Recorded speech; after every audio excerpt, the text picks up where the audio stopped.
Welcome, ladies and gentlemen, to another episode of Godzilla Island. We are doing this because we're idiots. Look, man, we're doing this I didn't because we're know how bad this completionists. would be. They're synonymous. Idiot, complete. Idiot and completionist are synonymous? In this case, That hurts. That hurts. Joe. Now, all my podcasts are completionists. Podcasts. No further comment. Okay. Gigan in the midst, and we're starting this off very contentious. Gigan in the midst of training. Joe and I had a night last night, and we enjoyed some party. We did. I have electrolytes to help me. Joe's got Dr. Pepper. Hold on. We're about to do something. Yeah, actually, I didn't realize you did that intentionally. This podcast, just like Raymond Burr, sponsored by Dr. Pepper. Sponsored by Dr. Pepper, that's right. Officially, unofficially. Okay, we are on. It depresses me to no end to say this, Story folks. 16. Guys, here. Okay, just start it. Just fucking. Godzilla My Island, God. folks. Then this is part 1 of what looks like maybe 10 on Godzilla Island, Story 16. And here we go. Gigan in the midst of training. 3, 2, 1, go. We say 3, 2, 1 so you guys can follow along, but nobody's going to own this because this is a bootleg. It's a bootleg from a website that probably doesn't exist it anymore. It doesn't exist anymore. 100%. Was it Sumo or was it Samurai Sumo DVD? Gorilla. Okay. It was Sumo Gorilla. So, Samurai DVD, I think, still exists. I like that we always. Why are we watching? Okay. All right. These are some Japanese folks that are looking really happy. This is like the worst quality rip of. So, folks, it's been a very long time since we've even discussed Godzilla Island. I didn't want to ever think about the show again. It is extremely low quality. It's little toys, people on green screen, extremely low budget set. They have some okay costumes, I guess. What would you describe this as, Joe? Total garbage? Oh. Yeah. Yeah, I think earlier today when I was discussing, I had to go get our recorder from Caleb. And I was discussing with him, this might actually be the worst television I have ever seen in my life. It's because it's barely television, so I don't know when they would air, but they would air between things. It's like, have you watched much Adult Swim? Because there are like certain shows on Adult Swim that are only 10, 12 minutes long. Yeah. It's like a half of a half. It's like a quarter of an hour show with commercials. Sure. That's like this. Each part of these chapters was intended to go between things or not really be a full series. So it's connected stories, but they're super like small sections of them that were fit together.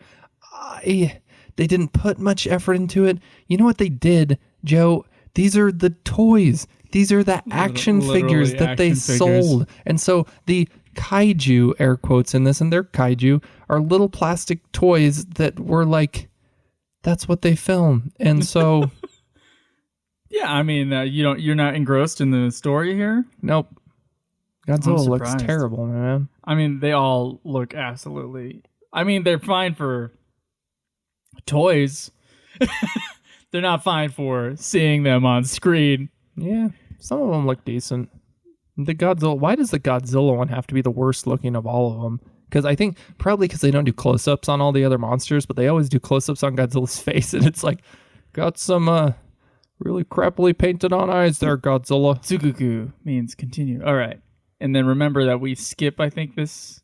We do. Do we skip the credits? I think we skip the ending credits. So that was one. I don't know. She was like flying around Gigan and talked to the captain guy about something. All right. Yep. And here begins. Okay. A historic and unprecedented reputation match. Go.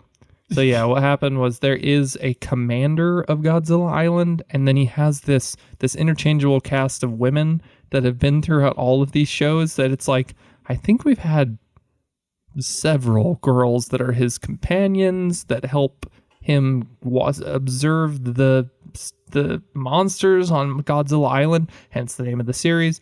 And also we've had a different big bad, like the lady, she's changed actresses. I think the only consistent one's been the commander. If I remember, he's been here from the beginning, so the same actor from the very beginning. But the whole episodes that are happening is like, okay, Godzilla, Gigan, and this is Final Wars version of Gigan. has shown up on Godzilla Island and scared the monsters. Was there? I don't remember. There's not going to be subtitles, but no, there's no subtitles. Guess on what? This. To make our enjoyment that much better. This is why this is an off topic. Is because we can't do anything with it. We can't do it. Yeah. Like, this was never intended to be preserved in time. Never intended to be watched. This was like a thing that they posted between it's like little kids are going to watch it. Very short attention span. Doesn't last long. Little bite-sized bits that maybe, if you watch them week to week, stitch them together.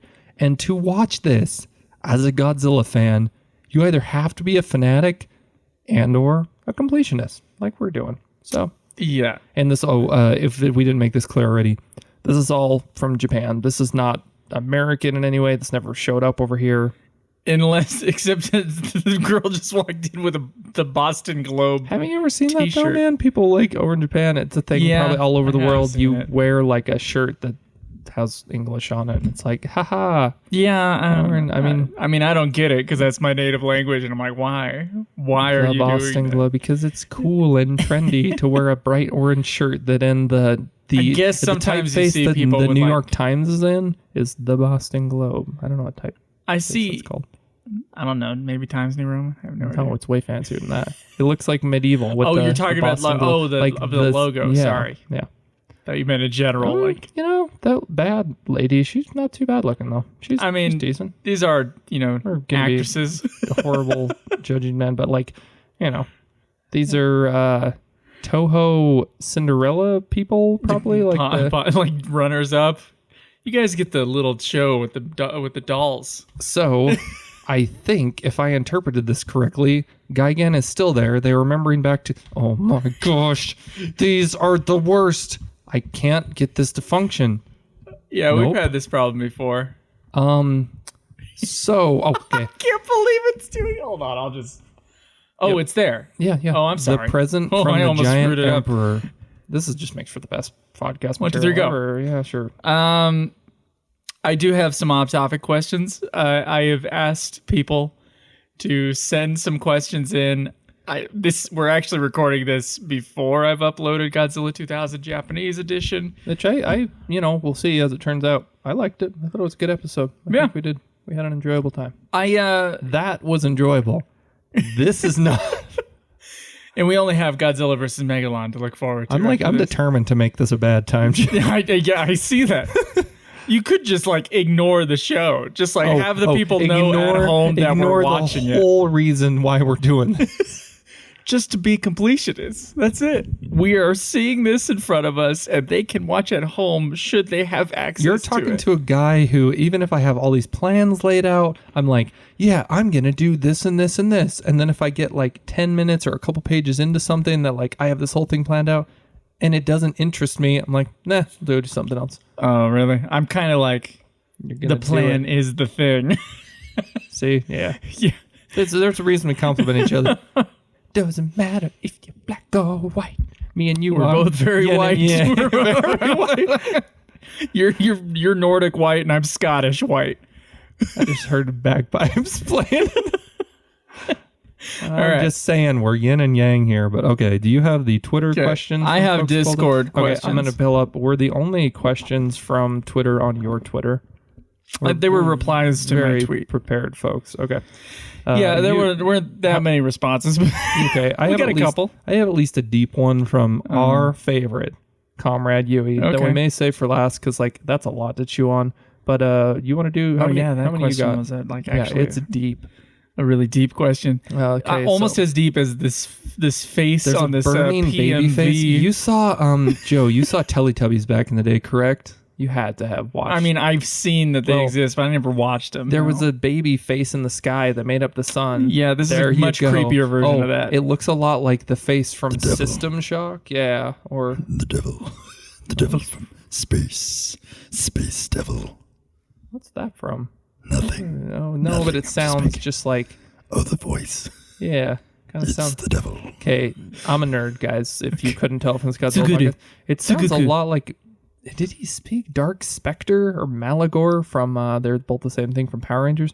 Anyway, we're getting on. Okay. That was pretty good vocals there, Joe. You should do some voice Transformation acting. monster Dororin. Oh, no. You know what you sound like? Have you watched not Godzilla, the Transformers animated movie from the 80s, 90s? Maybe when I was a little kid. You sound like... Transformation, speaking of, Transformation monster Dororin. Starting 3, 2, 1, go. You sound like the giant planet eating Transformers movie. All right. Yeah, it was voiced by Orson Welles, but they did like a thing Orson to his Welles. voice.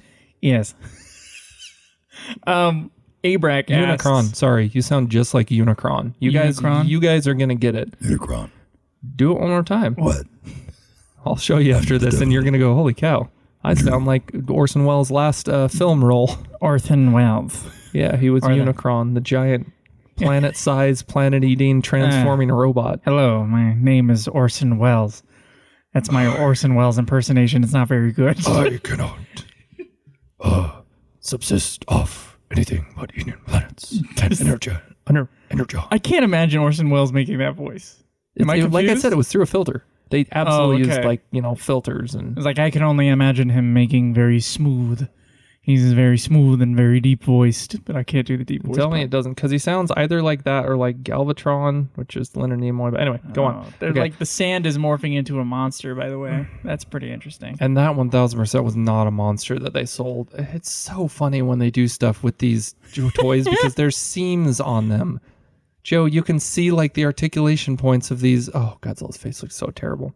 So they're rubber toys that when Gigan just a moment ago was sitting down and meditating, his legs were folded underneath him, and you can see the hollow plastic folded in like the. So I'm seeing like a shape. So it's a shape shifting monster. Is that what I'm seeing? So like from like sand to like turn into Godzilla and like hit Gigan in the back of the head. I'm assuming what's occurred is the shape shifting monster was sent down by the evil. There's no way this is their name, but this was the name of the bad guy from Mothra trilogy, Belvara.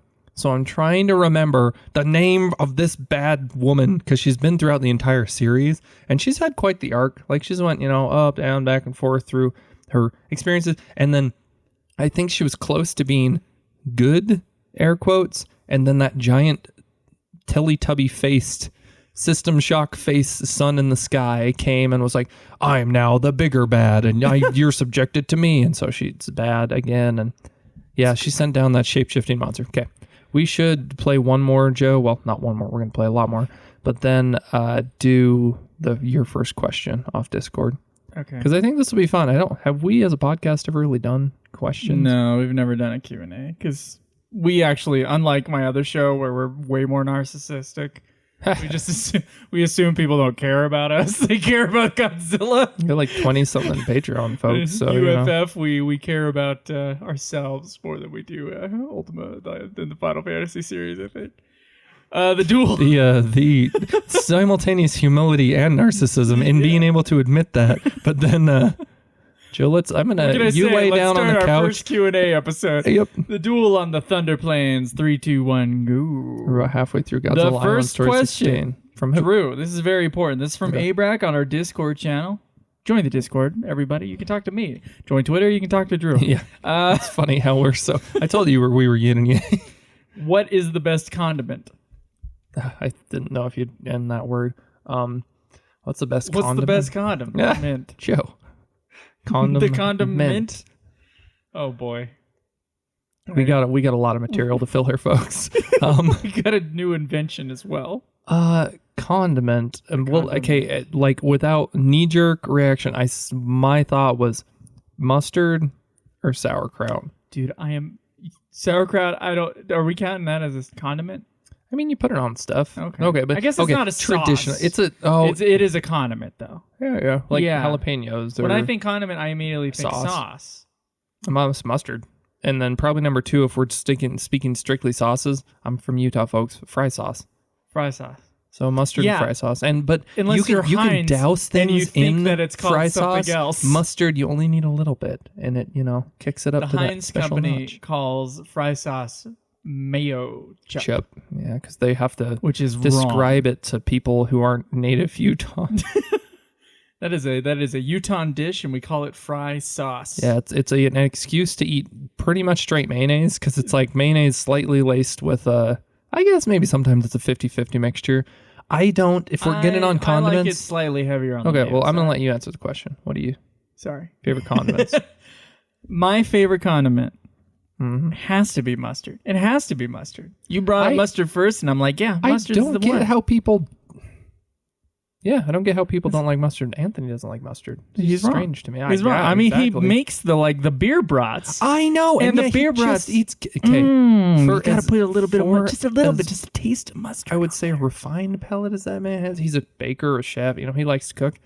The guy puts ketchup on his beer brats. I'm like, dude, that is like just. Ugh. Does he really? Yeah. What was the thing he made last night It's that was called with onion jam. So you Onion cook jam. down, you like shred onions. So the onions end up looking like sauerkraut because they're like stringy. You put them in something. I think it's like some sort of vinegar or something. You just cook them for 5 to 6 hours, and you cook all the liquid out of it. Put more liquid in there. Just cook it, reduce it, and you end up with something that is the most tasty onion thing I've ever tasted. It's really good. It's really like there's like a sweetness to So it. that was a great question. Good condiment. Like Yeah, I like relish. I think I love pickles.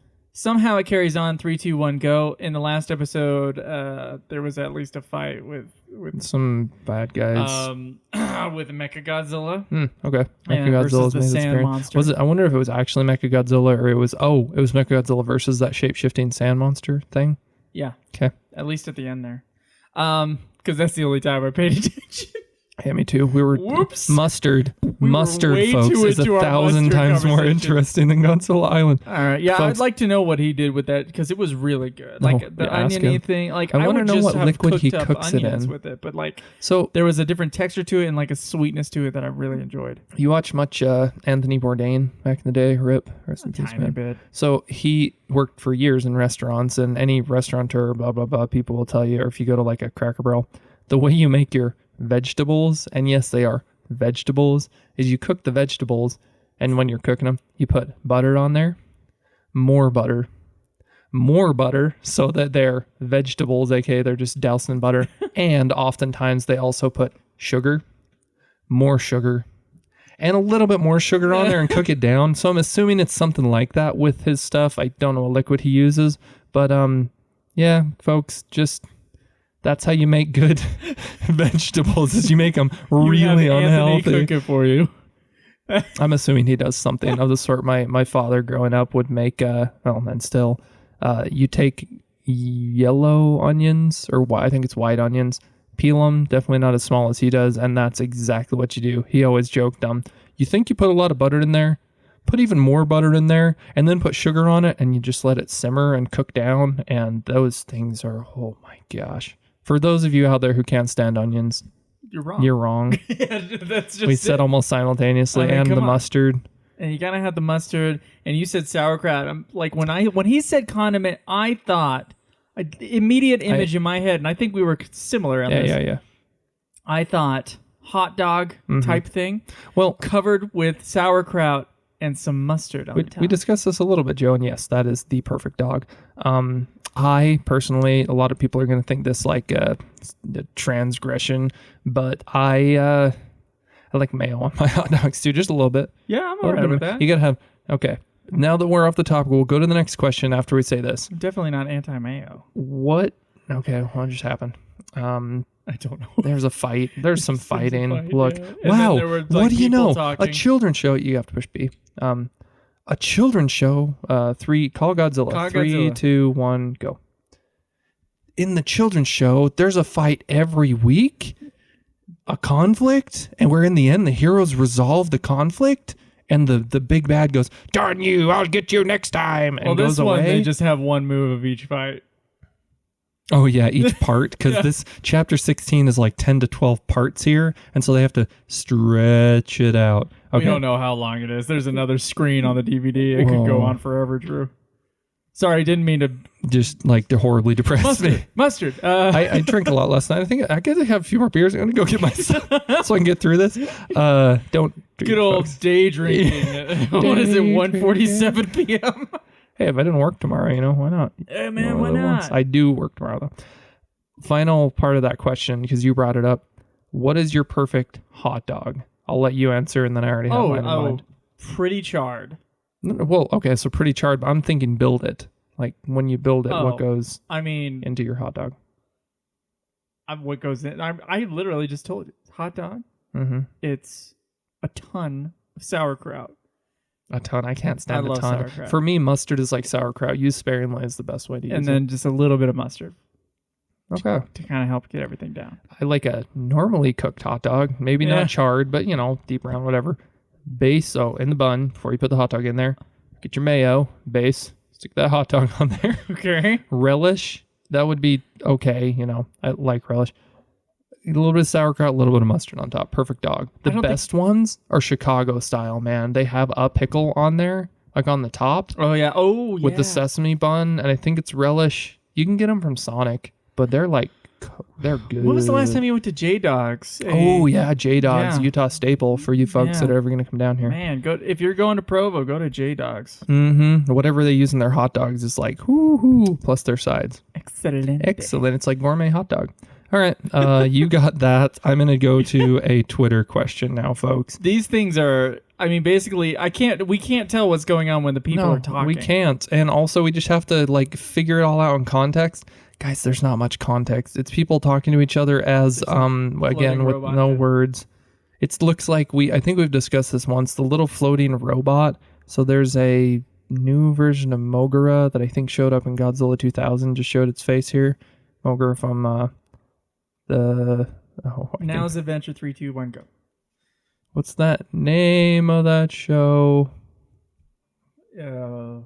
Watch the movie. The Singular Point?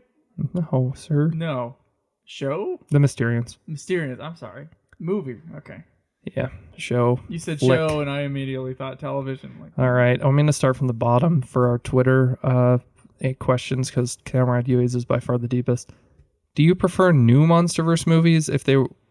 I think the person should have said would, but okay. Thomas Kelly on Twitter. Would you prefer new MonsterVerse movies if they were to come out to have redesigns of classic monsters, aka Ghidorah, Mothra, only new monsters, or like Warbat, who was in the last one? I think those were the things that wrapped themselves around Kong when he went into the Hollow Earth. I think those are the Warbats. Mutos are a mixture of both. I like them. What we've had is a mixture of both. So they're saying, what would we prefer? We've definitely had a mixture of both, but there's something. Okay, the reason I like Japanese monsters is because kaiju, it doesn't necessarily mean, I can't remember the definition of dai kaiju, but kaiju translates directly more to like mysterious beast or creature rather than like a giant monster. It doesn't even have to specifically be giant. So in Japan, they have things called yokai that aren't always bad, aren't always good. They're just interesting. For whatever reason in America, and this is certainly true for the MonsterVerse stuff, you gotta have your stuff look cool and or scary, which is all right. Of course, that's appealing. I just like weird stuff, though. And that's what we've gotten. I don't think that lately, yeah. Yeah. I'm just saying, stuff like Mothra would never exist if it wasn't made by Japan back in the day. That's still kind of how they do things.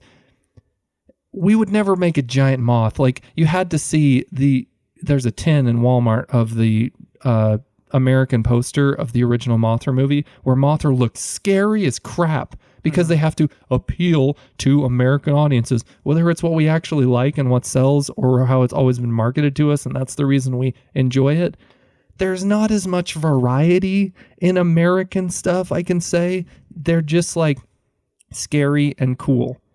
Japan likes to make, and they also make scary and cool stuff. I mean, look at the Man's Romance 3, 2, 1, go. Look at the Gigan we've been looking at. That guy's the most edgy, scary, cool thing ever with his scythe, chainsaw hands. So I just like... Yeah, thank you for ruining Gigan for me forever. From me out, I enjoy the mixture of both, but I'm almost going to pull a loophole in this question and just say I don't personally like when it's all Americanized, because that literally just means kind of make it blander, in my not so humble opinion at this point. Like, you take look at how many Godzillas we've gotten over the years from Japan that are thoroughly unique and everything. It seems like we took Godzilla both times, either the 2014 on Monster vs. Godzilla or 1988, and made him spikier and scarier looking. They're not necessarily, they're unique, but they're definitely like Americanized. And of course, I'm seeing it from the perspective of them having been made by Americans, but I don't know. There's a reason that anime appeals to us so much over here in America, because it's like a refreshing to see Sentai weirdness, because we just don't. Americans don't make that kind of stuff. You go to Japan for weird, strange things rather than just like, it's edgy, cool American version of blah, blah, blah. If I'm going to answer your question directly, as I've been going around about, I like that we have a mixture of both redesigns, but they all become Americanized, which means scary, cool. It's all right. I just want to see weird stuff like Mothra. If we were to, we even took Mothra's design in the Mothra is a MonsterVerse. weird one, right? Yeah, but that's what I'm saying. Is you watch anything We that's had to like, make him more animal-like. yeah, and also Kind of more again, realistic and terrifying, right? terrifying is a good way of. Yeah. So, what's your opinion, Joe? Would you rather have it's tough one, because the other, or mixture of both? I'm on two fences on this. Okay. I think one is like an appreciator of like creativity. Sorry, you're on two fences. You're on the fence. No, I'm in two different camps. I mean, not Gotcha. fences. Sorry, I screwed up my metaphor. So on one hand, I grew up with these movies. We're doing this podcast. I'm a fan of these creatures, and I would love for, if you're gonna make an American version of Godzilla, to then do an American version of Godzilla. Yeah, 1,000%. And make it totally unique from a Japanese version of Godzilla. I'm pretty sure which they did in '98. To be fair, that's exactly what they did. They changed Godzilla a little too much, where he wasn't actually recognizable as Godzilla. I think that's probably the big sin. They shied away from making him an atomic monster. They just made him a giant creature. Yeah, but there are like great things about that approach. 3, 2, 1. Fumiyama of Gigan, and I'm gonna do this again. 3, 2, 1, go. By the way, they're like doing like the sand monsters in there, and Gigan and Godzilla. I think have you teamed missed up. it, but there was a red painted jet Jaguar with like a fire hose attached to him that just went down. I think it's gonna take out the sand beast. That's probably its weakness. Okay. Anyway. Giant monsters. No, so I would like in one respect. There's definitely a big part of me that's like, you know what?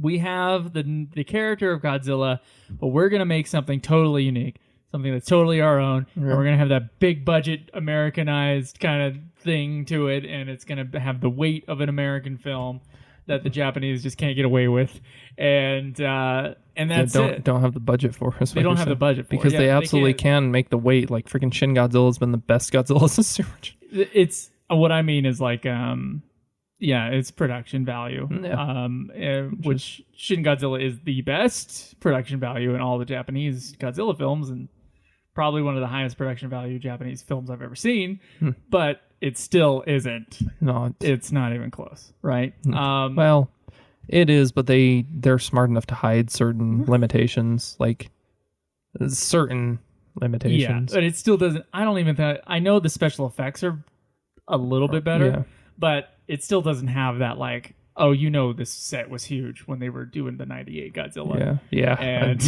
like, it's mostly it's the quality of sets and the amount of time they have to film that stuff, and just like the stuff you can get out of a big budget that you can't get out of something much smaller, which they have no choice but to do in Japan because the audience is limited and they can't make a bunch of they can't spend a bunch of money on a movie that's not going to make its money back.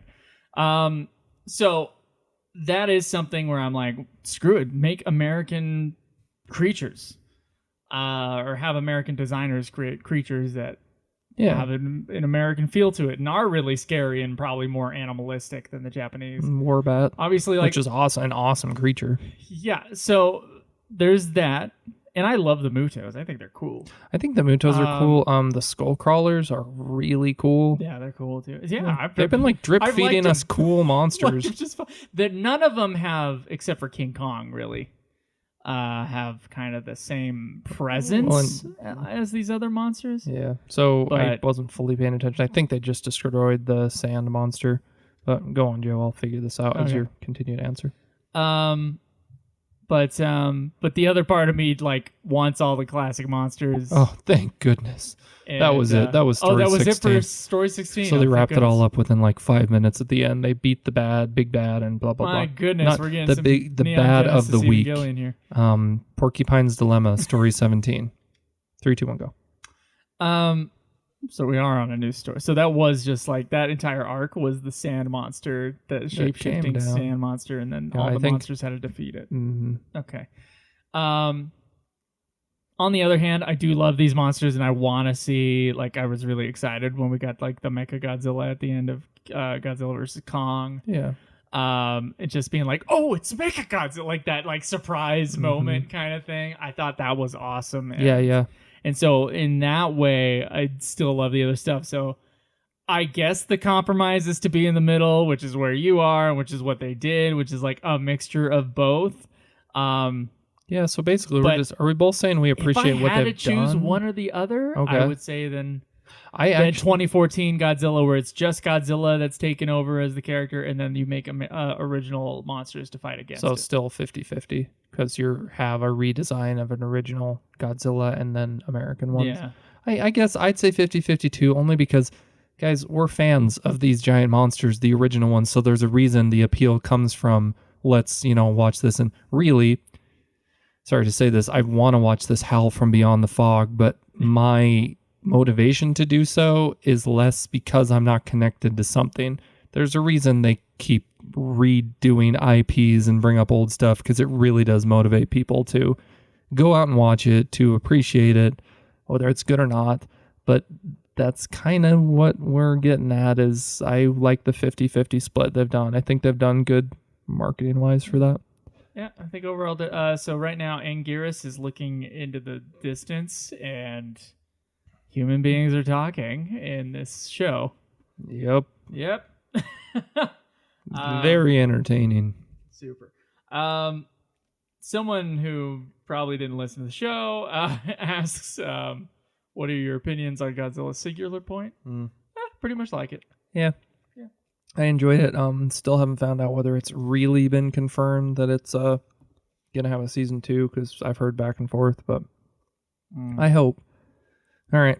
Well, let's do. It's not going to be out for quite a while. I'm talking years if they do it, because apparently around the time of Shin Godzilla is when that thing started pre-production, and because of the success, not even necessarily just success, but the acclaim that Shin Godzilla received, they were like, okay, we got to speed this up. So it takes a while to make shows like that. All right. And it was only like, 13 episodes? So I must know the secret. This is part 2 in story 17, Godzilla Island. 3, 2, 1, go. All right. This is the second question on Twitter from Chris Jappert, long-time supporter of the podcast. Thank you so much, Chris. I think from the very beginning. All right. If it is not too late, how do you feel about Godzilla spreading beyond movies and into other media like anime, to TV shows, cartoons? Does he work as a character in a more serial format, or does it diminish the impact if he just keeps showing up every week like a recurring villain? As we're watching Godzilla Island. Yeah, that's a excellent question, Chris. I personally, as much as sometimes I'm like, oh, let's look at the next several films like in the Millennium series. I think there's like 3 to 5 left, and they're year to year. Much as I give that grief for just like looking at that and going, oh, they must have not been that great because they're rushing and blah, blah, blah. I personally love Godzilla so much that I don't care how much media he's in. He's been reimagined so many times. There's so many ways he can go. I think you've seen the little chibi cute Godzilla with the little bumps on his head. I'll show them to you after this. But there are... On the Funko Pop? Yeah. Oh, okay. No, I don't know if he's specifically a Funko Pop, but it's like he's Sanrio style, which is like Hello Kitty and stuff. But Okay. there have been so many reimaginings of Godzilla in the last, he's coming on almost 70 years at this point within the next 3 years. So there's a Charles Barkley Godzilla stuff. There's Guys, I don't think he can be diminished. He is what he is, and he's the biggest cultural, impactful dinosaur monster. I have a hard time being overdosed on Godzilla. I could just watch this stuff forever. It really is based upon what it is, like what the thing is, like the story around Godzilla. Because Godzilla is the reason why we're going to see whatever it is, or turning on the TV to see something. But I mean, if the story doesn't pull you along, it's harder as an adult to be able to watch it. So your phone's for, Joe. Just half-ass watch it. Yeah, exactly. Every show I'm only half into, I'll pull the phone out. Try not to. I really tried not to. But okay, so Anguirus is still just looking around all moody. I'm not sure what's going on in this series. Yeah, they've made him like a really samurai type here, like he was up on top of a cliff face. No, I mean really, because they made him look like Anguirus is looking off into the sunset, and now he's like walking off in the night, like on his own journey. It's been pretty comical so far with whatever the heck they're doing with Anguirus. Cactus Plaza, 3, 2, 1, go. So with that in mind, it kind of all just depends. It all just depends on the story. I like what they did with Singular Point. I didn't like what they did with Planet of the Monsters. And in that respect, it's like, I guess it doesn't matter what. Just don't make it boring. How they use Godzilla, as long as the stories can pull you along. Because you immediately made me think of Godzilla Planet, which up until maybe the last one, which just got so crap crazy that it wasn't interesting, but there was a bad main character. Godzilla barely felt like he was in it. There's not much Godzilla I can't stand. This being, I'm saying that as we're watching a Godzilla media property that's absolute garbage. This is the worst. Okay, it's the worst. It is worse. It is worse than All Monsters Attack. I'll give it that. For you, that's pretty low. Pretty low. All Monsters Attack, I still think is in my top 5 worst movies of all time. Essentially, Chris, you asked that question to 2 guys who have been doing a Godzilla podcast for 7 years, so 6 or 7. So there's no way we're gonna answer other than hey, we love Godzilla, and give me more Godzilla. Give me more Godzilla, but give them to me and think about it while you're giving. Don't just crap it out. Yeah, like this. Yeah, they're all okay. Specifically aimed at children. All the dinosaurs in the kaiju are surrounding. I think that little sign. So they're all in a group together. All the kaiju but Anguirus. I think the comical little sign they just put down is like a when they have why am I thinking of Charlie Brown? But any sort of little kids media where they put a sign up that's like no girls allowed. Oh, I think that was no Anguiruses allowed. Oh, you know what, Drew? You might be right. I understand what's going on in this. It's because it's so simple. Wow. And dumb. Now we're looking at what the heck is that? It's a cactus? It's like they've round cactus? It's like they've replaced Anguirus with a little cactus. Oh, but it's a bad guy. Cactus is sprouting eyes and shooting at Anguirus. Spikes at Anguirus. Wow. I like that we just said this is the worst thing ever, and I'm actually pretty involved in this right now. I've seen that before. What is this? Whoa, this is somewhat captivating. This is, interesting. All right, let's go to Discord. Yeah, we drop everything we're doing to pay attention to this. As a kid, I guess it doesn't matter. Give me more and more Godzilla. As an adult, I'm going for Godzilla, and I love Godzilla, but give me some story. Okay. All right, so Anguirus, Great Shock. 3, 2, 1, go. I hate that. I hate that. Anguirus is not a plural, so that was just incorrect. Doesn't matter if his name ends in an S. If it's not a plural, you still put the apostrophe S. It's a common mistake that many English teachers incorrectly taught their students. That's what I was taught growing up. You don't put the comma after, hanging after an S unless it's plural. So you can say parents' house, then you do that. It wouldn't be parents' house. But if your name was Parents and it's just one person, it would be Parents' house. Well, what if that's Anguirus' name?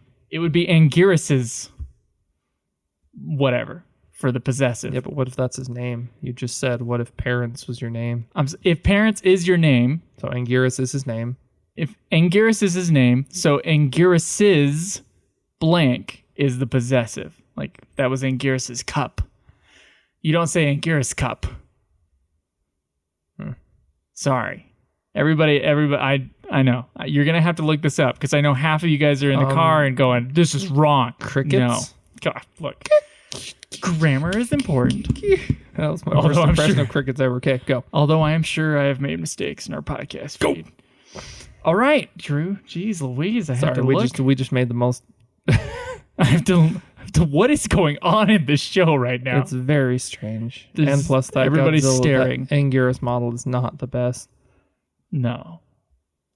Also, speaking of microphones, this next question is from Evil Zombie. For the Q&A, do you have a favorite recording setup for your podcast? Any specific mics that you prefer the sound of and ways you like to have everything configured? I'm going to leave this to Joe, the guy that sets this up. You're saying I set this up like this isn't at your house. Half this equipment is purchased by someone else, Joe. All right. Behringer. You get yourself a mixer. All right. You don't do the plug it in with the Blue Yeti, because the Blue Yeti is a tinny, horrible sounding microphone in most situations. If you have treated your room for sound, then it's good, but you probably haven't. And so you need, in most normal situations. So a cardioid pattern microphone like a Blue Yeti is not what you want. You want a directional microphone, as shotgunny as you can possibly have. If you're just like setting up your podcast in your living room or your office, you need a directional microphone. And I'm sorry, but directional microphones, there's not really, I don't think there's a USB version of that that's any good that I know of. Monster Gororin 321. So you're going to have to get yourself a mixer, okay? Like we got ourselves a Behringer Xenia 1204 USB, okay? Where did you even see that? In the top corner. That's what we got here. The mixer itself probably costs like $100 to $200, and then the microphones that we're using is like the standard microphone at every like single place you've ever gone to listen to music. For live performance, it's the Shure SM58. It's really directional. It's got kind of a limited range so that it doesn't pick up a whole bunch of noise from other members of the band. And it's got a good flat signal that you can then like put into your mixer, take that mixer, put it like get some cords that go out because there's outputs on these mixers as well. That goes into, we got one going into a Zoom digital recorder because I don't trust computers anymore ever since we've like lost chunks of episodes in the early days of UFF. So I do believe we got a Zoom H1 here. Zoom H4n will have less like different cords you have to like get converters for. So maybe a Zoom H4n, but that's more expensive. But yeah, that's our setup here. And then I take the SD card to plug it in. I got Adobe Audition. I put some compression on it. I might have to clean up the noise a little bit. So Behringer Zoom Shure SM58, which might be the most important part. Behringer, it doesn't matter what the mixer brand is. Shure SM58 matters. The only other part of this that I don't know if you discussed, because sorry if I zoned out from the boring technical. Sorry. They asked. They did. I'm just saying for me. There's a reason Joe takes care of this stuff. We use a little splitter for our headphones that go through. That's also Behringer. We do. Basically, this is an analog setup that can be connected to something digital, but the analog is just more reliable. And I mean, it's digital because we're recording to the Zoom, but it's not digital in the fact that we're not connected straight to a computer. I'm not connecting to a computer. I'm not getting power from a computer. We're recording into a computer. A Zoom, which is just a memory card within. Yeah. And Joe will take it afterward and do the mix because he's awesome like that, and I just show up every time. All right. It's not that hard. I've trained Schweiss on how to do it. He makes mistakes all the time. But and in the future with Cedar City stuff, he'll every once in a teach while. me. Oh, well. We are human. We are. There is a cactus monster called Gororin. It's a little cactus ball that shoots spikes. It's kind of cute. It's got angry eyes on it sometimes. Okay, feeling helpless. I'm not feeling helpless, but that's the name of the thing. 3, 2, 1. Helpless? Are you feeling helpless? Call that sounds the like number. I was about to say, it sounds like a commercial for one of those experimental medicines. Feeling helpless. Restless. Try Zacacurin Mexitazotol can... I can't repeat what it is. That's right. Mexicurin Hazitolacin can get you back on your feet. Why do they always say that? Get you back on your feet. And living life. It's always like a really fit, attractive 60-year-old-ish couple. Somewhere between 40 to 60. And then it tells you the one or two things it may be able to treat. And then it spends so if it's a 2-minute commercial, which it's a very long commercial, likely isn't, you spend 3/4 of that, a minute and a half going, may cause bleeding from the eyes, ears, nose, buttocks. Buttocks, feet, buttocks. I can't remember. We just did one of yours. How many more do you have? Just a couple. Let's do yours because we're going to save Yui's for last, unless you really think that any of those are deeper than Yui's. I mean, if we I've said it a million times, Godzilla Island, but that little robot that's flying around, it's the Robin Williams remake. He was in the remake of Flubber. Yep. Wow. Haven't seen that since it was in the movie theater. We've definitely discussed. If you guys are just watching straight Godzilla Island episodes, which why would you or watch to listen? You've definitely heard us go on about that. But do it. And don't ever watch this show. The most interesting thing that's happened to this show in a long time is a tiny little cactus ball. And a little silly Anguirus, because it's funny that Anguirus is the spiky one and he's the one that has to verse. It's a cactus. Oh, it just killed Gorosaurus. Oh, poor Gorosaurus, always taking it with that. Okay, now I have hate against this Gororin character. Gororin down the hill. Gororin. Gororin. Move along. Yeehaw! Rawhide. Pass the whiskey, Drew. Let's get through this. I can. Okay. Omega 3014 asks, who do you both think are the top 5 strongest Godzilla enemies? Okay, well, Destroya immediately came to mind because he actually killed them, or they killed each other. Ghidorah's probably number 1. Do you think Ghidorah's number 1? Orga might be number. He got destroyed. He was so close though, and he was he's only made a one-off appearance. He was able to almost clone himself into a Godzilla with regenerator G1 abilities. Guys, I know that some of you get a lot deeper into Godzilla than we have, as in read the comics and everything. So you may know more about these monsters, they're outside of the film appearances. I'm just saying our listeners know more about Godzilla. Our listeners know infinitely more than us, oftentimes. And now you can shut off the podcast and listen to some people that exclusively read. We're an entertainment podcast, folks. There's other Godzilla podcasts now. There weren't that many when we started. The back of Anguirus. 3, 2, 1, go. So we're going strictly off movies. This is my just spitballing off the top of my head. It's my opinion. Ghidorah's number 1. I'm going to say Destroya is number 2. This is tough, but probably Gigan 3. Orga's got to go in there. I want to say Orga 5, but I really can't think of it, the 4th one. Because did he say top 5? Top 5. Okay. There's Ghidorah. A Mechagodzilla. Okay. What am I thinking? Okay. Ghidorah, Mechagodzilla, Gigan. Are you saying our spiky Anguirus isn't up there? I almost said Ankylosaurus again. I do that all the time. It's because what is he based? Okay. He's based on a freaking dinosaur. This is my I'm thing. thinking of Here Ankylosaurus. Ghidorah, Mechagodzilla, Destoroyah, Gigan, Orga. I feel like it's most scary when Godzilla is matched, but I know that the Showa era Ghidorah is more powerful. And they have to have a bunch of monsters come in. You say he's more powerful? Dude, did you watch? We did watch King of the Monsters, fortunately, unfortunately. He's friggin' power. He's gone toe-to-toe to Godzilla many times. Yeah. Solo. But I'm saying specifically Showa era because it took all those monsters to take him down and true. Well, beat him to death. I think half of them could have done that. They just sort of bullied up on him. Yeah, bully. And they destroyed him quickly. Ghidorah bully. Yeah. Ghidorah's I can take you guys, as they immediately crush and destroy him. So, we're talking about destroy all monsters. So I would say,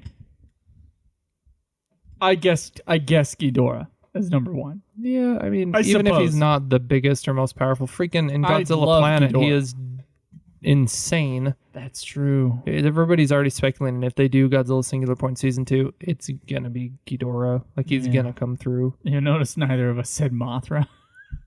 He's not really or an enemy. Gigan or Megalon. Oh, I said Gigan. Oh, you said Gigan? It's because he's recurred so.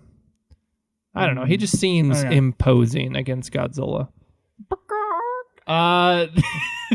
Laser chicken. So, look at that still frame they chose on her. That's so mean. All Okay, right. you got five. Okay.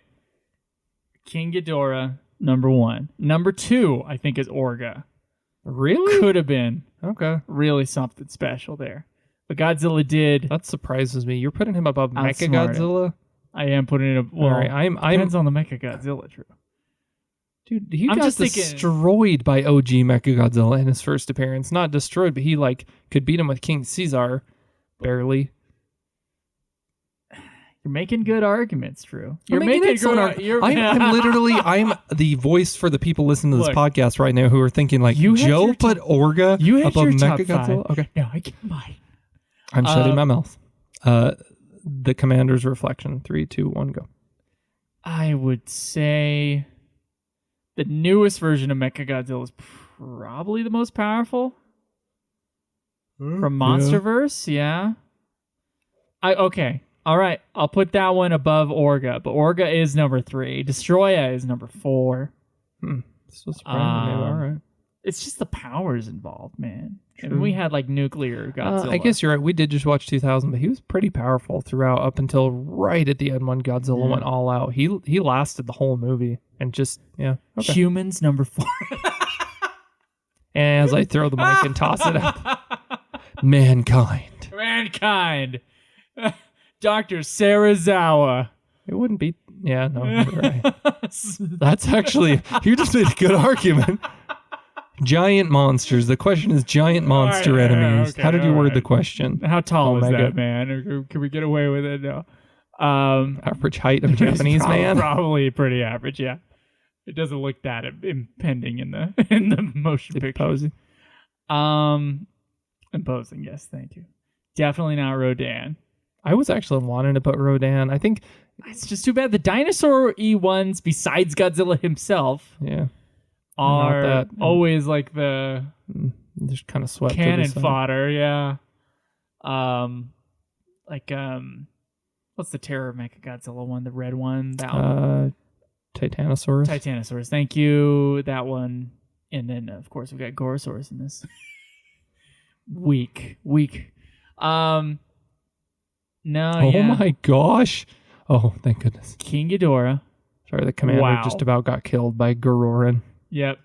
What is going Spike versus Spike, dude. Anguirus stopped the pumpkin ball pincushion. Ew, what's going? Ew. I don't know. This is just an odd show. Japanese humor is weird, guys. We're looking at a lot of visual humor here. So, Anguirus stopped Gororin by pinning him to the side of the mountain with his back while doing a handstand. No, I think that's where they ended, and he's keeping him there. Yeah, exactly. And then the Because other monsters are Gororin's coming been- up. Oh god, Uh-oh. that was actually, we're getting some good still images here. Okay, so your top 5. Just let's finish this up because you're King Ghidorah. Okay. Mechagodzilla. Newest version. Number 3, Orga. Number 4, Destroya. Number 5, Mankind. you actually put Mankind. As a monster! I'm not going to put Gigan up there. You just about put Rodan. No, You I was put just talking Orga about... up there. I was just talking about ones that I think don't deserve... Okay, Anguirus endures 3, 2, 1. We only have one more, and then All right, clearly number 5 is mine. No, it's not mine. This has all been a terrible blur of Godzilla Island terribleness. Joe, are we done after this next 2? I have no idea. I don't know how long Chapter 17 is. Oh shoot, yeah, there was another arrow that There's went an- over. there's an Hopefully it just arrow. resets it. Please. Please Please stay. stop. You're doing some good impersonations of stuff today. I can't really It's pin that one. horrible. You know, sometimes I just do voices, Drew. Yeah, but it sounds like Gilbert. It was Gilbert Godfrey is who you just did. I think I was sounding like stop. Oh my God! I don't even know how to do a Gilbert. Hold on. You just have to sound really angry and really scratch a voice. Oh no! You're doing more of a Kermit the Frog mix with Gilbert Godfrey. I can't. Oh gosh. It's like Adam Carolla, but more nasally and more like angry. What's something he says in Aladdin? Oh yeah, I forget that he's not. Is it Jabbar? It's Jafar. No. But you're right. That's the bad guy. But the parrot, or the You're remembering less than I am, so I shouldn't have asked. no, it's the. I know he's the parrot. Okay, well I there can't you think of the go. name either, but it's definitely not Jabbar. All right. All right, so All right. all right. Sorry for the people at home. I'm so sorry. Yeah, that you have to put up with this. You're willingly listening to two men watching Godzilla The Island. D of J, nice, asks if you could have any monster besides Godzilla as a tiny, mildly destructive pet, who would you choose? A tiny version of one of these monsters. Anguirus. You already put in the caveat that it would be mildly destructive, and Anguirus would be extremely impractical. It's either Anguirus, because he's so cute. I got three, sorry. Anguirus, probably the most destructive of them. Baragon, possibly also really destructive because he's going to burrow through stuff because that's kind of his thing. I'm thinking like Or cat Gorosaurus. Yeah, no, all of any and or all of those cat-sized, like mini, small cat. size. Gorosaurus would probably try to eat you. Well, that's... I feel like Anguirus wouldn't. I feel like Anguirus would Anguirus would try to hug you and be all cute, but then he'd harm you with his back spikes. Ow! And his his head frill spikes. A victorious V goal. 3, 2, 1. So those are my three. What do you got, Joe? I didn't even go with Rodan, which is sad. He would be fun to have just like fly around. I'm not really a big bird person. I feel like I'm not going to be a pterodactyl person either. Or especially a mini pterodactyl. Yeah, especially mini it would pterodactyl. sound so annoying. Constantly screeching. I mean, so would Anguirus. Yeah. Joe with the on-point impressions today. that sounds exactly like Anguirus, right? Here's better. Let's go. Clearly, it has to be the spike ball from this Gororin that nobody's ever going to see. Gororin, the pincushion monster, of course. Trying to look up stills from the show online is difficult, so you're not going to be able to find. Yeah, you can't find Jack on this thing. No, I don't. I doubt the Japanese internet has that much on it because I think that everyone collectively just kind of wants to take Godzilla Island and forget it happened. Sweep it under the rug. We hoped and believed we couldn't find this series. Hey, guess what? We did. For the person who will eventually get this in a drawing, because me and Drew will never ever watch this again. No, it's 4 discs. It's Feel free to put this online and just pirate the crap out of it Please. wherever you can, and then eventually someone will come up with some like synopses, and we can read those, and that's about. Yeah, because we at least got What you can get out synopses of it. for what was I keep thinking Zone Fighter. Zone Fighter. We got synopses for episodes. Nobody has cared to do synopsis for any of this because what is it? It's all garbage. They don't have the patience. No, we barely do. Eh. This is the only podcast you guys are ever gonna run into where two people watch Godzilla Island. No one else is ever going to do, because why? Cut to 3 years later. It's out. It has subtitles. Some nerdy podcast is saying how this was actually the best Godzilla series. This was the peak of Godzilla television. Yeah, like one of those freaking YouTubers An that just underrated says things gem. to piss you off. As we're like, no, you idiot. It's terrible. It's awful. This is like nails to a chalkboard bad. Yeah, it's Yeah. it's like having heartburn while someone's taking a dump on you while you're hearing nails on a chalkboard, Oh, Drew, while you're being stop. set on fire. Well, you have like being tased and maced. It's like 5 or 6 horrendous things happen to you at once. I think that might have been the end of story 17. Please tell me. It had like... It's done. 17 is over. What a relief. I want to know how many stories we have left. Well, then, Joe, while I check the last one, did we answer that question? Yeah, we answered the question. We answered, which cat, okay. which cat size? I gave it cat size. Let's do one more question. We're going to do Yui's next time because we still have time. Yeah, guys, I'll put out another tweet asking for more questions, and in the Discord, I'll say it again. So if you got more things, it can be on topic, off topic, doesn't matter. And I'm thinking, honestly, Joe, because we'll see how many we have here. Do you have 1 or 2 more questions? Let's do at least one more while we're just checking. I've got 2 more. Just start the one, and I'll listen and put in this disc, and we'll see how much more torture we have to endure. The D of J asks, of all... Did they ask 2 questions? Yeah. Okay, They cool. asked 2 questions in a row. Of all the Godzilla movies where he faces another monster, which one, of all the ones where he faces another monster, which one has the best or least worst human plotline? Where he faces another monster? Oh my goodness. This is like also, so many of them. Yeah, well... You're just asking me what the best Godzilla movie is where it's not a standalone. That's really what this question is, Godzilla versus Mothra. We've already said, like, the OG, and actually that one... Again, I'm confused, because there was a... I think it's in the 90s, is the Godzilla versus Mothra. It was Mothra versus Godzilla is the OG one. Yeah, that one. And and for its satirical comedy, maybe not straight up good, King Kong versus Godzilla. I'm thinking, so not the new one, OG. Not the new one. Those 2. I'm thinking there's part of me that's like, okay, well, what's the one that had the most interesting human plot, where the human plot was what I was caring about, just as much as the monster plot. He's eliminated Godzilla only once because that's and Shin and original. Yeah, where that's why this is made into such a good question. It is a good question. Probably I forget the name of it because there's so many King Ghidorah ones, but the one where he goes back in time that we watched in the 90s. We watched from the Godzilla 2. Is that it? Yeah. No, but where he goes back. Oh, I'm sorry. I don't know when King Ghidorah comes back as Mecha King Ghidorah, and it has the cyborg guy. Mecha Godzilla versus. No, it's not that. It's probably Godzilla versus King Ghidorah. Am I screwing this up? Look at the filmography, man, but that's going to be the other one. It's those 3. It's between those 3. I just watched that movie, too. Yeah, you've watched it more times than me. I've watched it like 2 or 3 times and really thoroughly enjoyed it. That might be Yu's favorite. I think it is Godzilla versus King Ghidorah. Yeah.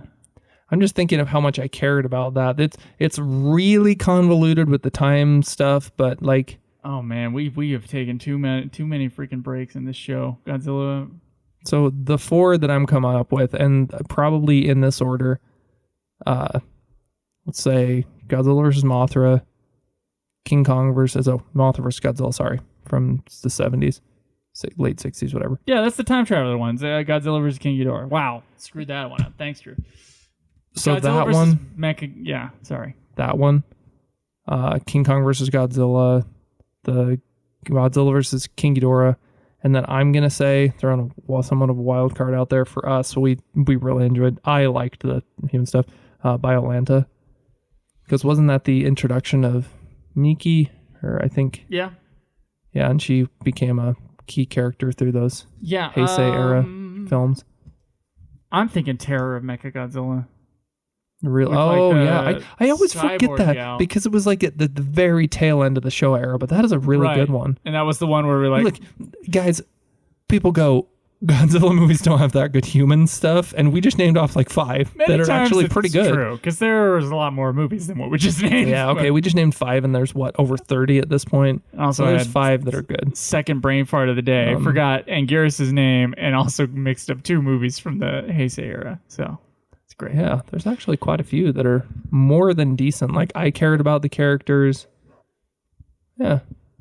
I would say. I mean, one of my favorites is Godzilla vs. Mothra. And I am really interested in the human story on that one. It's just fun. And then, yeah, I would say Terror. Terror Mechagodzilla is close second. So so you're agreeing with my 4 or my I like 3? all those ones, Okay. I mean, I think Godzilla vs. King Ghidorah is like silly, but you're still interested. I think Terror is good of Mechagodzilla last show era film. I'm going to substitute yours out, that one, for original Mechagodzilla. Yeah, those are like neck and neck for me, I think. Yeah, because I actually really like, as much as people crap on King Caesar, like him, and I like the human characters in that one, and I cared about them, even now. Okay, what I'm thinking we should do, Joe, as we're, we have a plan before we start this stuff. Of course we do. Let's do 2 more episodes. This is the end of this, because, Joe, this is going to be torture. 18 and 19 are going to be the next one. And then do you want to do 20, 21, and 22 as a final blowout episode of like we just marathon all 3 of those stories?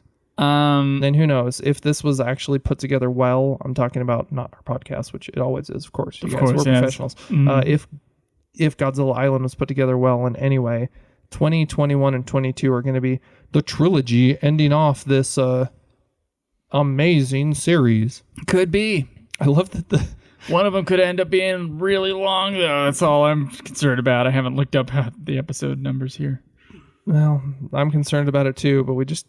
All right, just go into 18. Let's just do this. Oh, you want to do 18? Just go into 18. Just do it. Story 18. Time, guys. So here, be prepared for the long haul. Be prepared. Okay, Godzilla Island Story 18. We have up until 22, so there's 4 more after this. This one looks like it has about 10 chapters too. Story 18, The Strongest Monster. 3, 2, 1, go. Who is the strongest? That's another question. No, it's not. Well, if we're going to do this whole 18, then let's get through all the questions. We should get through all the questions. Okay. Is Comrade Yui the last one on Twitter? Yep. Okay, because I was just about to look up how many episodes were actually left in this thing. Your guys' questions are making me like the Godzilla series more, so this is like a good time to have us feel that way as we're watching what is the worst Godzilla media property ever released. So like looking back and thinking, dang, there are about 5 or 6 like genuinely pretty good human plots like that I cared about and enjoyed. Not like film, capital F as Joe says, but good for Godzilla movies out of the 30 something.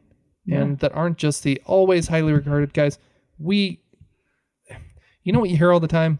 Shin Godzilla in 54. Shin Godzilla in 54. Shin Godzilla in 54. It's because I say it all the time. Well, everybody says it all the time because it's a given. They're the best ones. Yeah.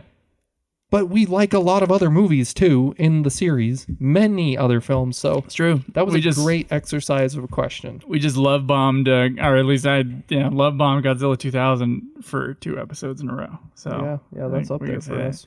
Oh, that's another good human plot. Oh yeah, he does face a monster. I always forget he faces a monster in that film because it's like a big UFO until the final act. Yeah. Oh yeah, okay. Yeah, that's another one. All right, so you want to do this one's based on Space Godzilla, by the way, Story 18. Looks like they're all about the same length, except for 22 is like 5 longer. All right. In terms of oh no, well, like 7 longer in terms of episode counts. It's going to be uneven either way, Joe. We're on our 3rd story today. Do you want to do 4 today and 3 next time? Sure. Okay, all right. So we'll get through 19. Okay. Whew. We'll get through all right, 19. Let's do this. I was not thinking that this would happen. If you had told me this at the beginning, I would have not agreed. Let's just go. We're already in the thick of it. Is she wearing a shirt over her shirt, Drew? Look, sir, this was the early 2000s, 90s. Is she wearing a long sleeve shirt underneath a short sleeve shirt? That's what I think I am seeing there.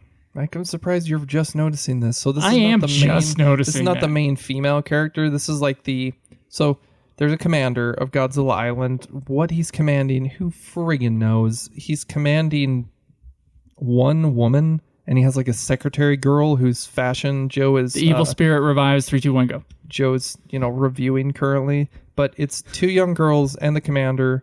The acting from all of them is like daytime drama level acting.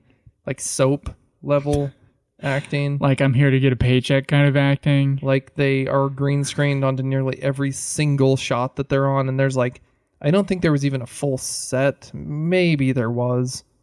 It's It's not a full set. no. There's no possible way. There's a possible way if they. No, yeah, there's no possible way. Okay. I hate that. Like, I hate that. There's something about that, like, under... Yeah, she's got the yellow Bossa Globe shirt on, and then underneath, she has another, like, yellowy They're long both sleeve terrible shirt. colors. And it's not even a long sleeve shirt. It's like a baseball shirt length. You know, what do you call it? What do you call it? Raglan. It's like halfway and you're really up your is called forearm. a raglan. That's what it's called? I'll have to look that up. But what's the last question? Because Why? well, not the last question, but In case your you're last cold. question. Okay. Evil Zombie asked another question. What do you think is Wait, most... is this his third question? I think so. Damn, dude. Hey, look, man. We got a little Discord channel and they're Dang, helping us dude. out. There you go. Yeah, I got it. Raglan. And it goes down to Wow. your mid forearm. Raglan sleeve. So some people call it a baseball Um, cut or baseball Godzilla- shirt. Godzilla is apparently a Dementor. That was freaky. What is happening there? He's sucking the soul out of Rodan. Or it's just like backwards and it's like in reverse footage. I have no idea. They're all very interested in it. Okay. What do you think is the most confusing and odd kaiju that you've seen up until now? We literally just... So when you said that, Joe, freaking King Caesar just threw a... okay, they use this... You've watched some Dragon Ball recently, right? It's a Japanese thing that they throw seals. It's like you throw a piece of paper that has kanji on it that's supposed to seal or lock away something, and then it, like, you know, seals them away. Okay, you said, what's the weirdest kaiju? We just watched King Caesar throw a paper with kanji, like a seal, at this weird soul-sucking version of Godzilla and land on his head. And right when he said the weirdest kaiju, I'm like, King Caesar. King Caesar! What is he? We only know what King Caesar is because Who is we the had true to criminal 321? because we had to look up stuff for Godzilla versus Mechagodzilla. He's based off those I think they're from China originally, but they've went all over Asian countries. This is the wrong word. Yes, they're called but they're like the dogs. lions. They're the lions that sit at the front of temples. You know, you've seen them, all of you guys. Like, culturally, they sit at ancient temples, have really curly manes, freaky, kind of human-like faces with big, scary eyes and big teeth. But that's what King Caesar's based off of. Him and Gigan. Gigan. Bakak. Yeah. I did immediately think King Caesar as well, which I 'cause- feel like is a cheap shot. But we are seeing some weird stuff in this show specifically. We have It's not a a cheap shot, man. completely... Of all the stuff that's been introduced in Godzilla media, like big bads, that's the weirdest. How many of them have been based on house pets? Besides Godzilla's cat face. Based on Self. temple guardians, Um, sir. Show some respect. We do Show a have- little respect for King Caesar. we just saw in the last season of this show a cactus kaiju. Yeah. So that was weird, Yeah, right? Okay. None of this that we're watching right now counts. None of this is canon. This None isn't- of this relates to There's anything. no canon in these movies. There's no continuity either. You're right. There are timelines and continuities, guys. Don't add us. And then they please. just kind of like forget them. Oh my gosh. We did just have like the disappearing monster that like turned into other monsters for a second. That was another one. I can't think of weirder ones other than. I mean, King Ghidorah you would think is weird, but when you start knowing that he's based off the Orochi thing, the like 8-headed dragon, but he's just 3 heads. It's not that. It's a dragon with 3 heads. The only thing I can think of right now. It's a cool design. We're just not saying it's not that out there. It's like Schmaug with 3 heads. Schmaug. The only thing I can think about right now is making a restaurant that is kaiju themed and King Caesar salad. Nobody's ever done that before. When I typed in King Caesar, I only got King Caesar the monster. I saw nothing about salads. So what other slop can we swill at this place?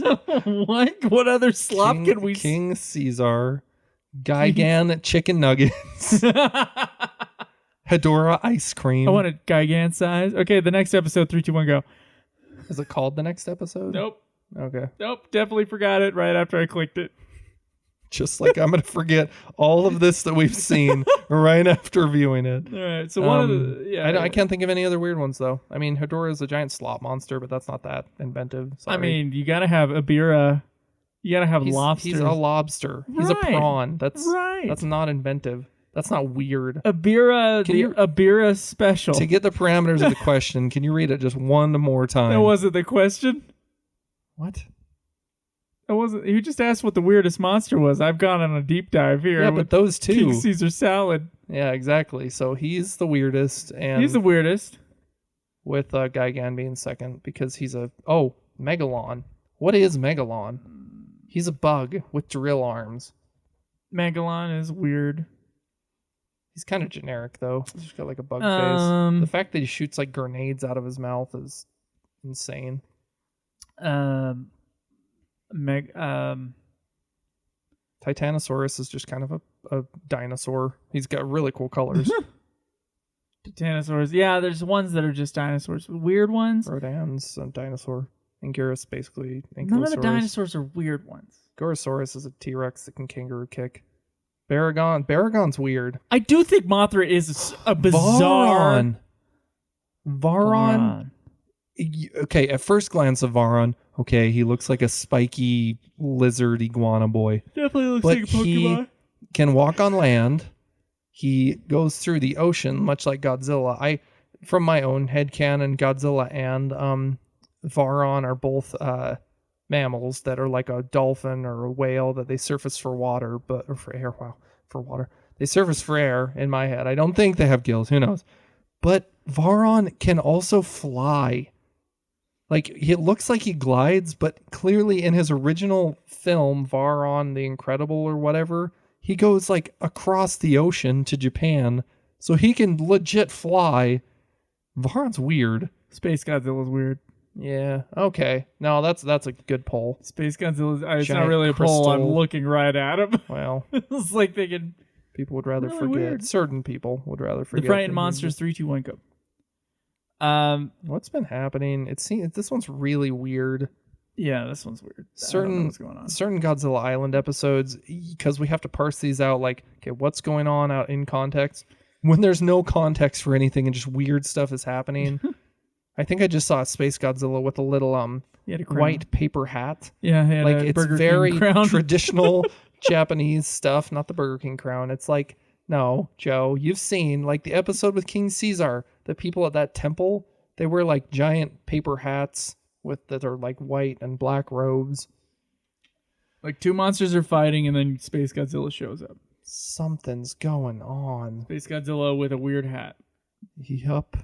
And at least his face looks better than Godzilla. Hopefully I'm not offending someone's like religion or something by saying that it's a weird hat, but well then possibly hat. Joe, after this podcast and they're offended by your comments against their religion, maybe they're gonna be losing their religion. That's me in the corner. Watching Godzilla Island. Losing my mind. I like how you made that like Hetfield sounding at the end. Losing my mind. Trying to keep sane while watching this show I don't understand. Oh no, I've said too much. I've said enough. Thought that I heard. Saying anything about Godzilla Island is saying too much. All I want to do is just listen to that REM song right now. Orange Crush. Like 3 REM songs, man. No, man. I'm trying to look up. So anything to distract us from this garbage. Stone Lion God. Yeah, see. Is what King Caesar is based on. I told you. They guard temple entrances. And, originated in China somewhere and then kind of made their way over to other Yuan cultural artifact, decoration derived, Chinese guardian lions. Yep. Told ya. Cross between a lion and a dog. It makes a little bit more sense once you start knowing that, looking up, King Caesar origins, like what they based him off of. It's not to say he's not still weird as it's weird inspiration for a big kaiju. It's meant to ward off things, which is how it's used in the. I also think search Gabbara Pond. 3, 2, 1, go. Joe, what guy saw those lion statues and was like, we got to make this was the 70s. We got to make a monster out of that that's going to help Godzilla, a giant I say lizard, don't kill me. A giant whale bear fight a mechanized cyborg version of himself. And okay, to top it all off, this was the pitch for King Caesar. We're going to have a 5 to 10 minute song prior to his awakening. I know everybody loved the Mothra song. Let's make it 4 times longer. Feature a solo. Come out of the middle of nowhere. Embarrass every human being that's ever watched that film ever.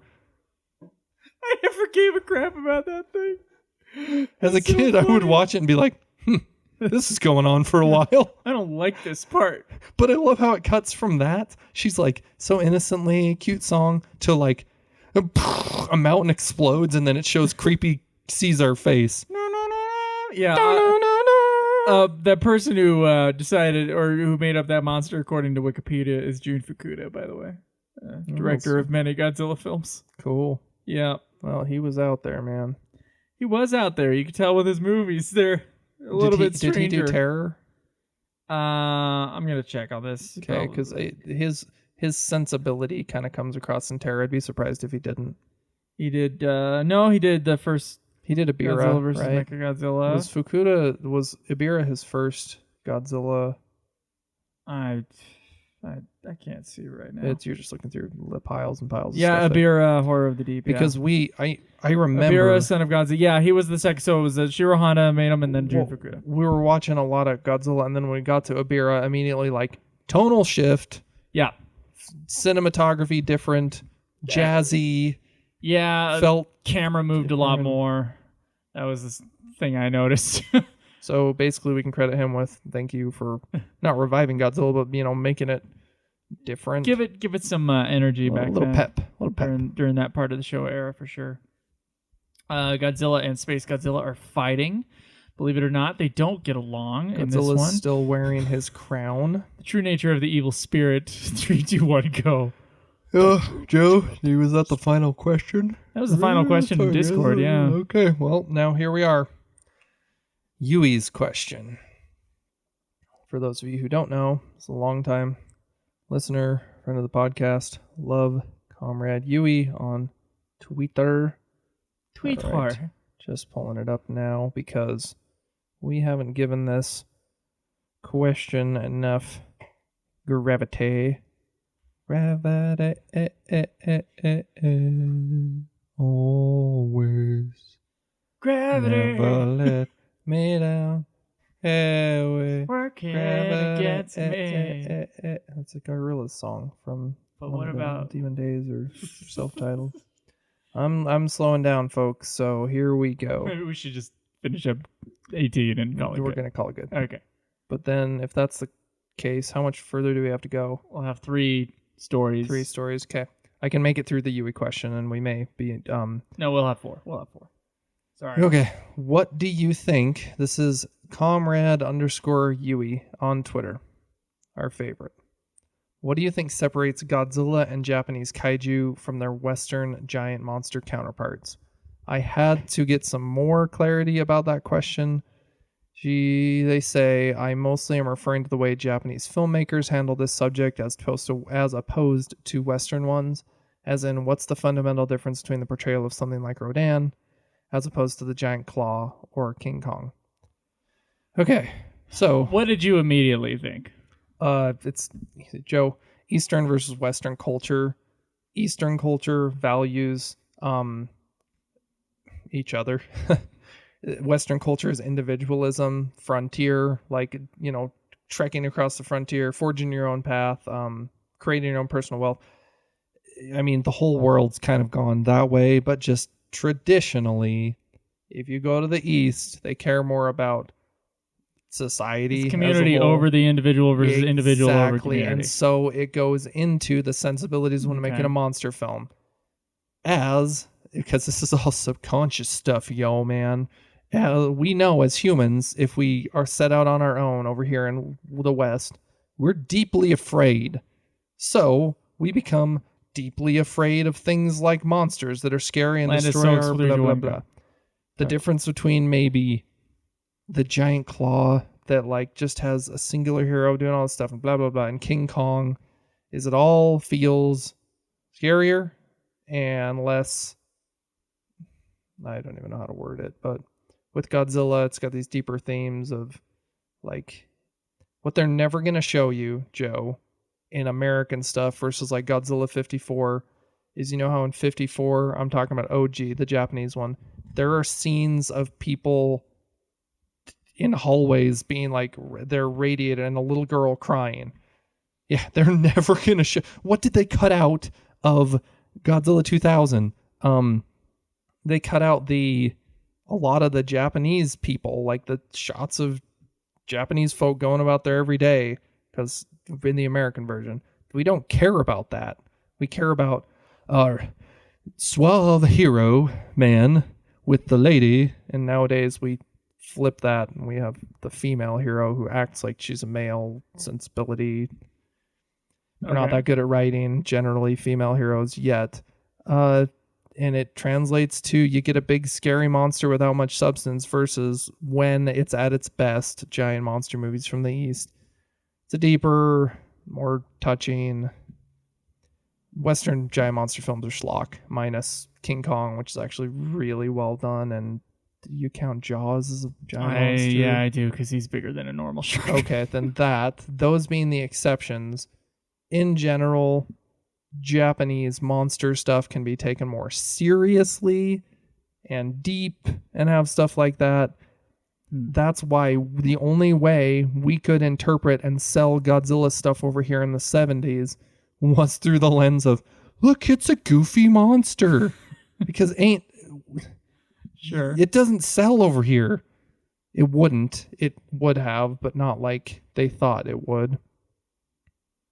Basically, at the same time, or around the same time that they were making stuff like Godzilla and, just you take traditional Japanese ancient writing and take a monster out of there and blah, blah, blah, modernize it, make it whatever. We were getting stuff like the Black Scorpion, exploitation stuff that was like low budget, cheap. That's what we were getting.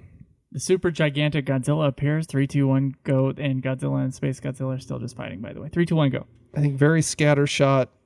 I just kind of answered just stream of consciousness. That's my thoughts. What do you got? My immediate thought was something to do with like maybe in Japanese culture specifically, like the idea of like a whole bunch of different like Shintoism, like a whole bunch of different gods. Mm-hmm. Versus American, I think earlier it was more like a little bit of the colonialism still being there with like King Kong and stuff, like go to the mysterious place with the mysterious things, and there's going to be giant monsters there, or dinosaurs like in The Lost World or in King Kong. So there's like that archetype that's pretty strong in like British and American stories in the early 1900s.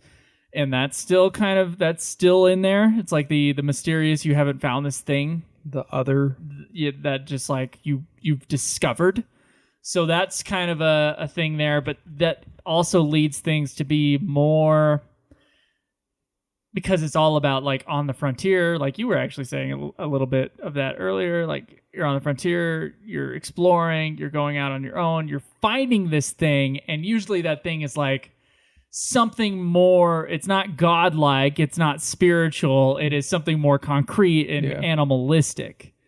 And so I think that for me, I don't know if it's really individualism versus communalism. It's more, it has to do with like the philosophies of Western media and Japanese media specifically, and kind of like the cultures and what kind of monsters that they come up with by default. And I feel like we Americans do like to have, I think we stress a lot of realism in our stuff. Yeah, for better or worse, but for better or worse. For my personal sensibilities, worse. And a lot of the great monster movies are just creatures, and a lot of the schlocky ones are just creatures. So it's like it's a tarantula, but it's a giant tarantula. Like It's a scorpion. It's a giant. It's some ants in them, but it's a giant Gila monster. Irradiated every 50-foot time. woman. Or woke up from underneath the earth. Yeah. Yeah. So or the discovery, like even in Jurassic Park, with Michael Crichton's book, that's like a discovery of like mankind found something and then utilized it for evil, or like utilized it in a way that had bad effects in the end, right? Landa's anger, 3, 2, 1. Life finds a way. Finds a way. Which so I'm not saying one or the other is more deep or anything. I do think one is more, because I'm seeing like some of these are dinosaurs and just big dinosaurs. Like that's about half of Godzilla's enemies, right? Yeah. But some of them are like, even including King Caesar, which we've been talking about, they are based upon like gods, or like spiritual beings from like religion from the east. Well, so you just took all this out. I'm gonna go on. Yeah. It means that they're allowed to walk away by the end of these most often. It kind of feels weird when they get killed. You get what I'm saying? Like basically at the end of the ones that you just described, big scorpion, big praying mantis, big whatever thing, they're like always killed. We kill it. And you do kill it with the 98 Godzilla. That's exactly what happened. We're Americans. Not we kill them. that Roland Emmerich is American, but and yet so often in these they walk away. Godzilla always walks away, except for OG. Yeah, there's something like eternal about it. Yeah, and that could have to do with filmmaking franchise. It's got to come again for the next, show up again for the next thing. But we just had a weird like Godzilla from the Mist that was gigantic that came in and helped. There's real still Godzilla more to chew on with your Godzilla. question. It didn't sound like you were done. I'm sorry for cutting you off. Yeah, I and there's also like, and I would add just from like, I think copying like Joseph Campbell's kind of observations on the cultures of the West that generally are like really heavily based on religions of the Levant, of the near Middle East, basically, and then the religions of the East, Oriental, Occidental, like those kind of things. Is like Oriental it's not so much good and evil. It's more like balance and like harmony, and like there's in yin and yang where there's aspects of it male and female. There's aspects of male within the female and aspects of female in the male and that kind of thing. With Western religion, it's way more down the line of good and evil.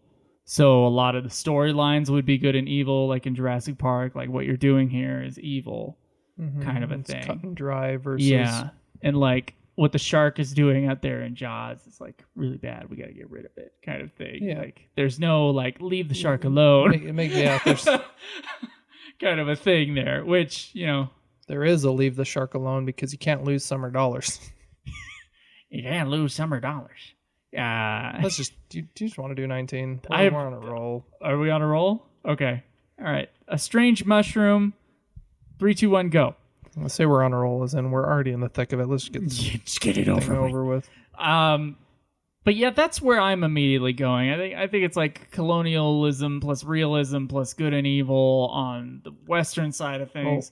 And on the Eastern side of things, I mean, I'm not as familiar with that side of things, but I would guess, more Shintoism, godlike things, more spiritual in that specific way.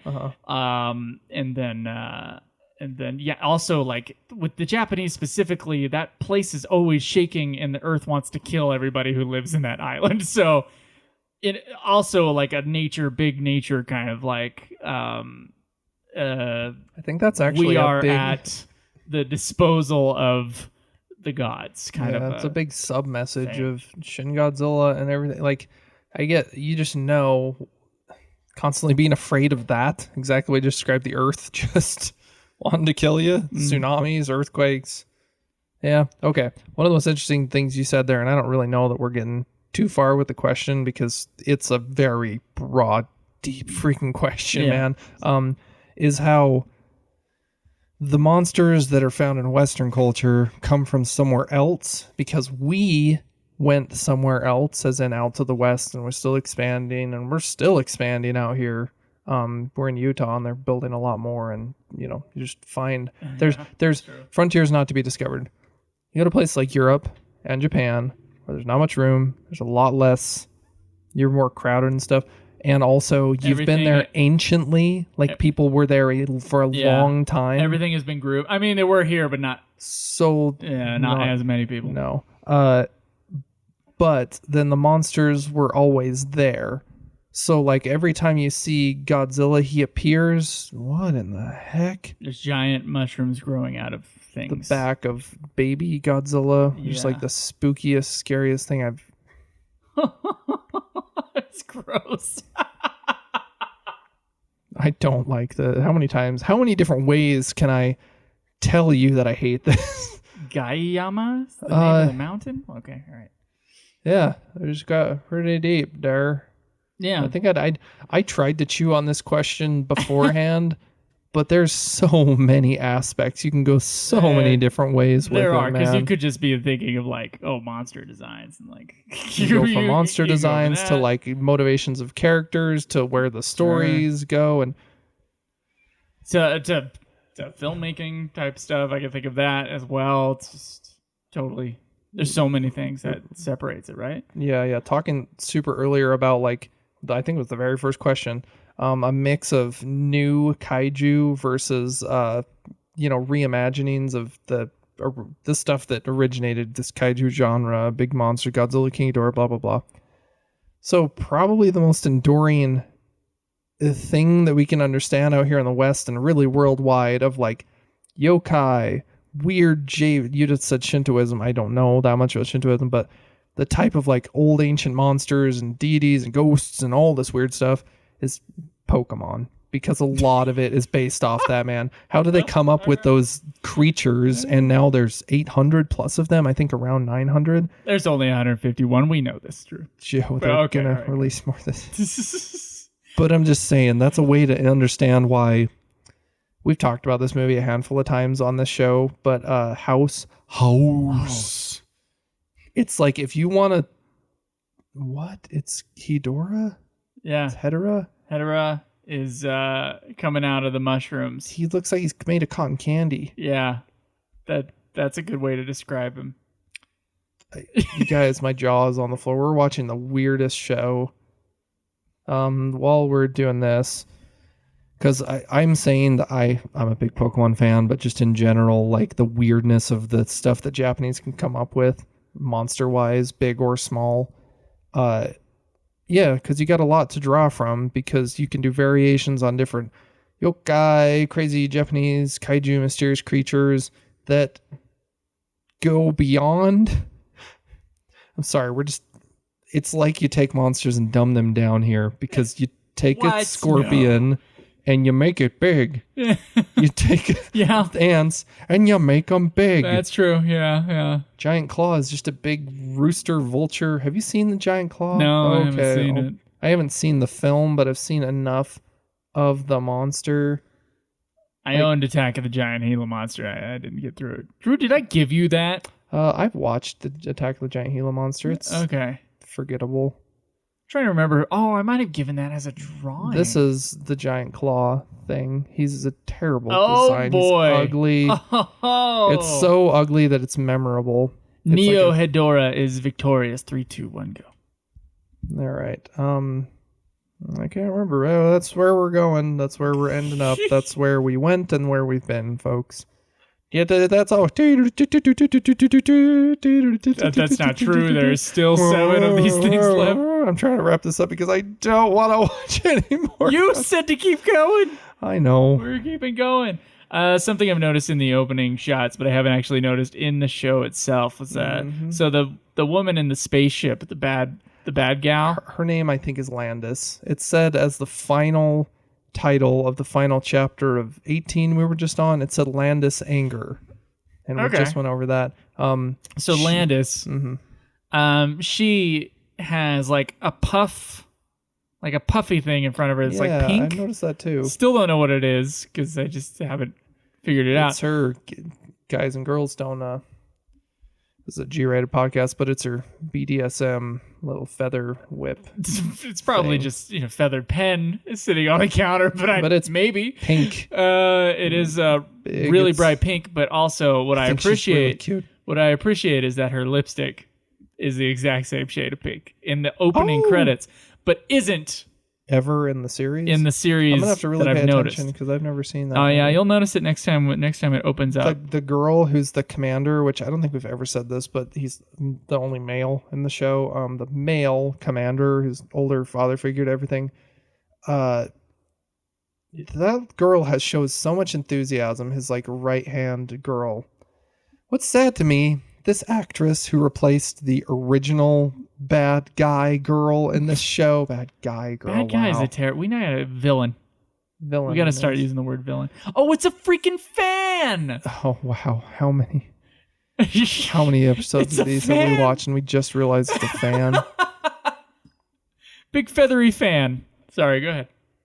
She's a lot less enthusiastic She and is. good of an actress than the original one. The original one like blew it out of the water with just over the top facial expressions and acting, like that snap zoom on her face. She is toned down from the original. She's It's plenty over the severely top. toned down. But the main girl, who's the girl that flies around in the, what's that thing we've called the Super X. She Super. flies around in the cheapest looking version of Super X over this island.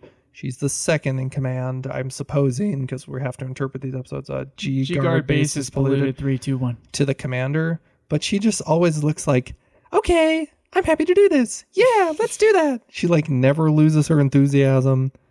All right, we're opening credits. You're gonna notice it's the exact same Okay. shade of pink. It's pretty like spectacular.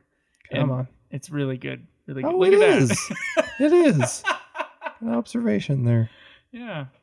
Yeah, like a little I bit of think design my choice favorite there. character of the whole series, not the whole, my favorite character of the whole series has been the original villain, because she was just awesome. Yeah. Really knew what kind of thing she was in and just played it over the top. She's like, yeah, I'm in some garbage here, but I'm gonna have fun. Then it would be the other girl. You don't see her much, unfortunately, but it's like the Boston Globe girl. She just is her own person. She looks like a tomboy. I'm assuming She's just being herself. I'm just assuming, since she never goes in the Super X with this second in command girl, she's probably the one that's like fixes the gadgets and builds new gadgets and maintains the base and all that stuff. Yeah, she's got her sleeves rolled up, as Joe pointed out, because it always looks like it's a trope thing. But you know when you have a, I don't know why I'm thinking of like Top Gun, but it's other films. You got a person that works on cars and things, and this is really how it is in real life, I guess. You got your coveralls, and you have to take them off because it's hot. So you got your coveralls down around your waist.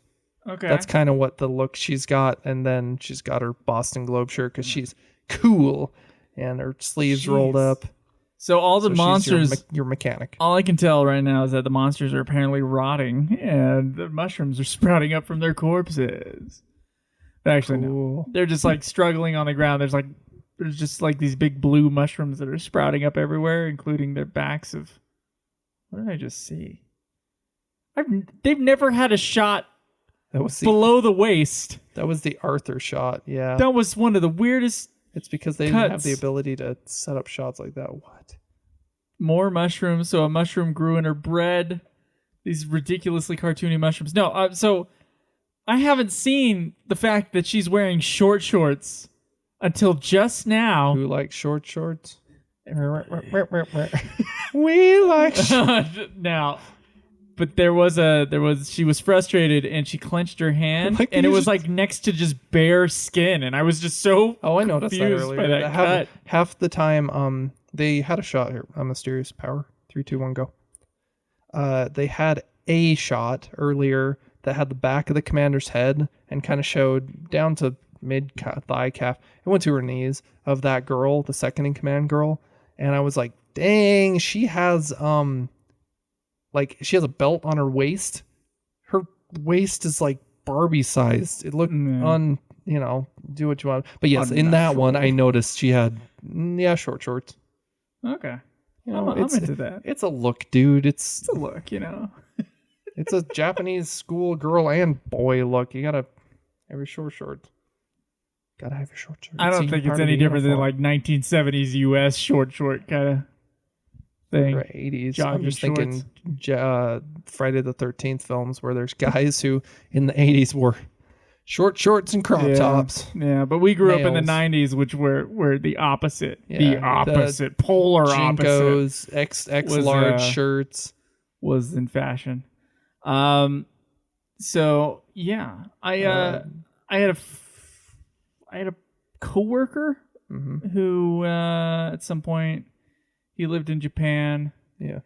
And he was talking about he was talking about how they always wore short shorts, basically. Like he was like, yeah, like you don't see any cleavage, there's nothing up top they'll let you see, basically. Like it's not cool, like it's supposed to be gross to have your cleavage out. But like the shorts go all the way up. And he was just like, oh, I miss it. It was basically like saying like that because he was out there for 2 years. He was talking about the girls. Right. On a Mormon mission, by the way, obviously. Well, I mean, it's a lot in Europe too, where I was like, "Whoo, dang." Who never think about Jesus. No comment. No comment. No comment. I'm just saying, I had never experienced prior to. Okay, I was in Europe 2010 to 2012. All right. Prior to 2010, what are the leggings? Did not exist. I don't know if it was a material thing, like the material they're made out of, or it wasn't in fashion. Like the yoga pants leggings, or what are we talking about? They're leggings, like legging. My wife wears nearly exclusively leggings, not pants, leggings, because they're more comfortable. I think they've kind of fallen out a little bit recently. Like I see less people in 2020 has just changed things. I think. I think we're just waiting for things to settle. People wear more sweatpants and just don't care. Masada's power 3, 2, 1, go. But I never experienced it, so leggings came into becoming a thing when I was over there. So I'm like, oh wow, that you got everything on display. It's extremely tight as well. I never had seen when people as a fashion would not wear pants. Girls just wear a slightly longer shirt that's like a big sweater or a XXL shirt that's not like XXL that like matches width-wise. Their short line, right? Oh, barely. So over there we were like, I don't think they're wearing pants. And oftentimes they weren't. They were just wearing a big shirt and shoes and socks. So they wear a big shirt that's like, it's a dress. You can't see me doing air quotes, guys, but it just barely covers. Barely. And we were like, oh, that's some fashion. I don't know what I would have done because I mean, real odd. Because LA fashion district is something else. Just occasionally, like, because I was working down there in a grocery store. Oh, and let's preface all this as like nowadays I'm totally supportive of whatever. I was just a very unexposed to the world missionary at the time, and also we were like, what's going on? I must be pure. I must have pure thoughts. Nowadays, wear what you want, do what you want, be who you want to be. Support everything, man. Having grown up in a similar situation to yours, Drew.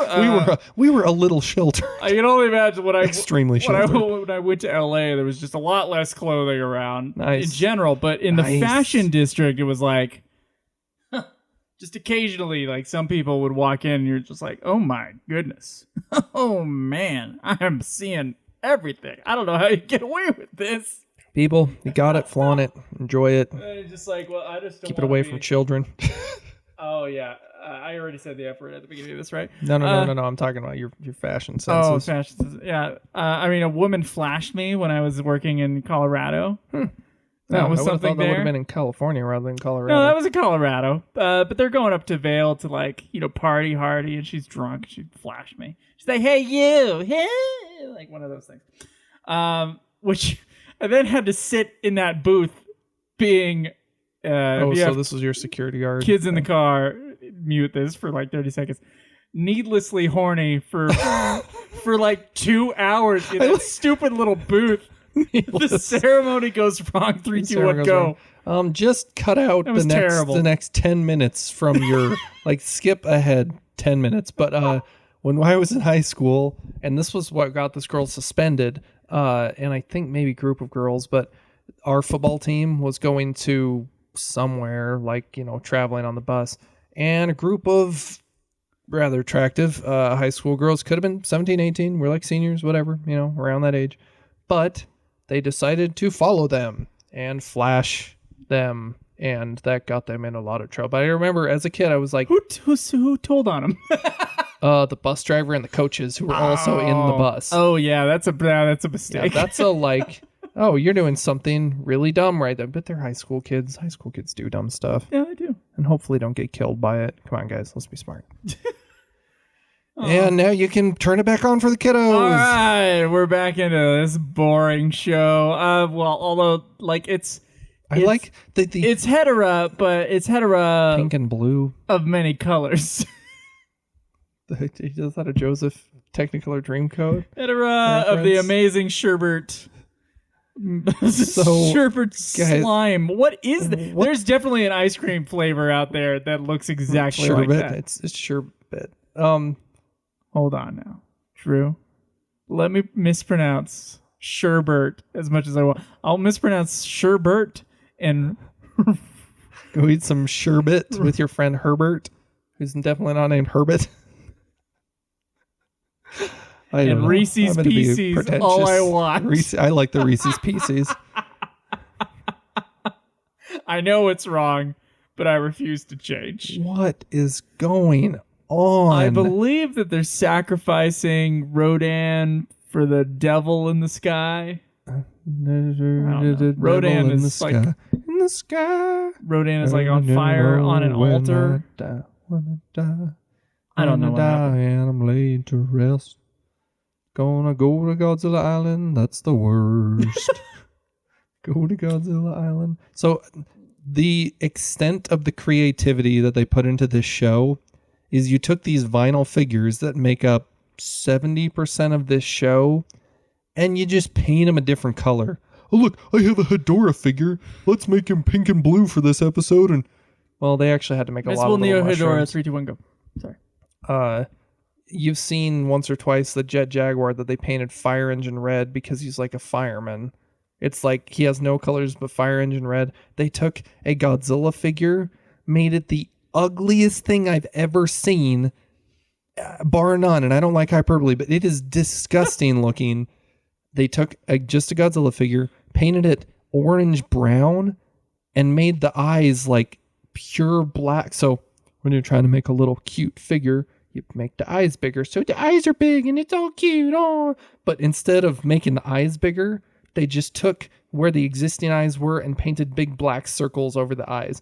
It's only shown up a handful of times, that monster in this series. Every time it shows up, I want to throw up because it looks so bad. It's the color of doo-doo. Its eyes are freaky. Its whole face is freaky. I kind of like the Mystery Science Theater aspect of how low budget this is. So Hedorah just laser-eyed and breathed on Godzilla and made little mushrooms grow on top of him. Godzilla got defeated quickly. Oh, I think he's got the... And the captain is sick? Is he sick? He just tried to stand up against Godzilla or do something, the commander. And he was like, ooh. Yeah, he got sick. Yeah. The second in command female at the Godzilla Island Institute of whatever is now channeling her inner. She's praying to the gods of giant monsters to... Masuraya? Is Mothra going to come in and save the day? I mean, because Hedorah traditionally is the antithesis of Mothra, which is, So he's made them sick enough to grow mushrooms out of them. Sweet, bro. That's disgusting. Groovy. That is mushrooms. So gross. But I like... Have you ever grown mushrooms, Drew? No. I looked up some YouTube videos on growing mushrooms like a couple weeks ago. What are you, Mr. Admitted on this podcast? I'm just reading the Anarchist Cookbook just for fun, leisurely. I'm just talking about doing something that is I didn't illegal, say- by the way. I didn't say magic mushrooms. I said mushrooms. You know what everybody thinks when you immediately say that. Nobody just makes mushrooms. The birth of Fire Rodan. 3, 2, 1, go. Yeah, that's immediately what I thought that was Fire Rodan. No, you gotta have like a base layer that's like before those mushroom stems actually like come out. Like the whole thing is infected with the fungus. All I Like- know, buddy, is So- years and years ago, I had a friend, statute of limitations here. This was my experience in my late teens, early 20s, was he's like, and you know this friend, I will tell you later who said friend was. And I'm hanging out at his house where he was living with quite a few other people, apartment, living it up, having a good time. And he goes, dude, you got to see what I've been doing. We modified an end table to a bed that's like your little thing that you usually store blankets in, opens shit. And sir had some UV lights and was straight up just mushroom in the bathroom. And I was like, oh, that's very clever. As I'm also like, all right, this is the last time I come over to you, buddy. It's not so. It's not pure. No, it's not. That's not pure. I just don't. You just don't want to.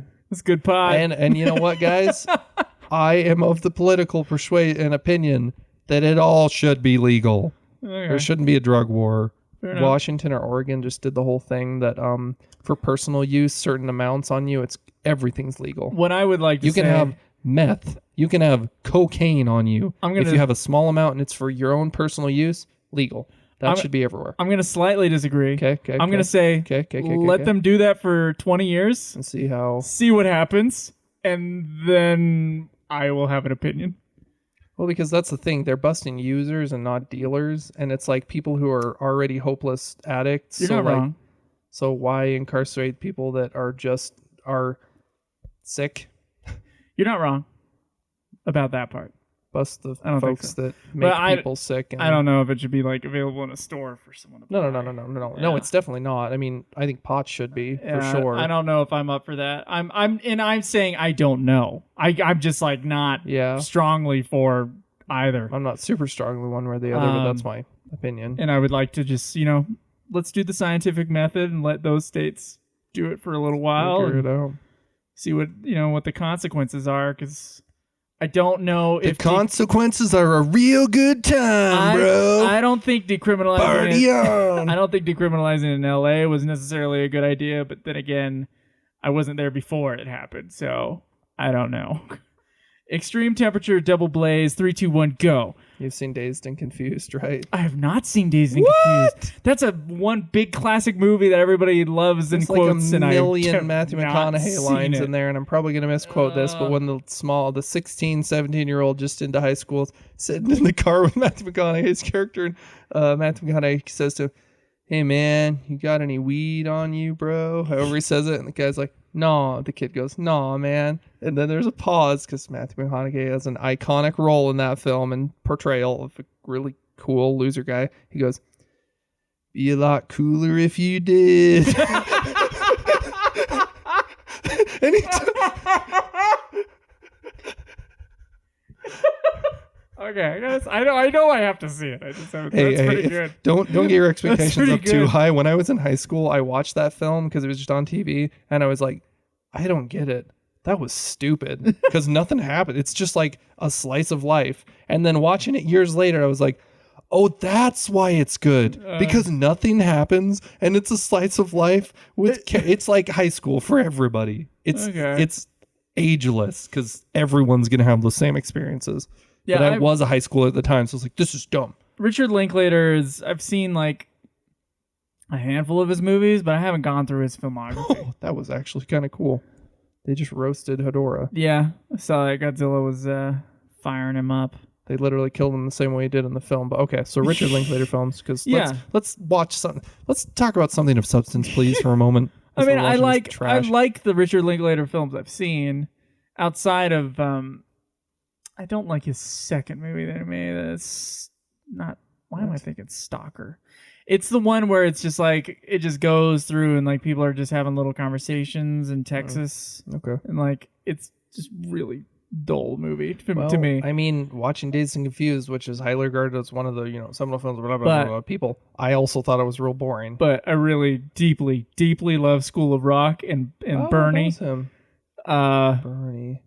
That's the one where Jack Black murders the gal who's like abusive. Oh yes, I've watched that. That's on like every streaming service, and it's on free streaming services so too. Good. I love Bernie's that movie. fun. I love that movie. And School of Rock. I didn't know he did that, but that's a good one. That's a great one. Okay, we're done, guys. Are we done? They killed. Are we done? Wow, they killed Hedora, and Of at the end they were course. happy because they could eat normal food. Of course we're done because he killed Ghidorah, right? So we have 20, 21, and 22. 20 is one page. 21 is one page. Oh, 21 is two pages, and then 22 is going to be 2 22 is- pages. Maybe Oh my gosh. 22 is 3 pages. Okay, that was actually good spacing then because Okay. we just did 4 stories, and next time we have 3, but 2 of them are longer than normal. So okay. 19, Guys, 20, 21, 22. Oh my goodness. We're looking at the final chapter of the final story. It says goodbye Godzilla Island. Goodbye, Godzilla Island. Goodbye. Goodbye forever. Goodbye. Although not goodbye forever. We will be back. We will be back to do 20, 21, and 22. These are the non-paid for by Patreon episodes because we just do these as bonus stuff. You guys paid for getting it and blah, blah, blah. What's our next...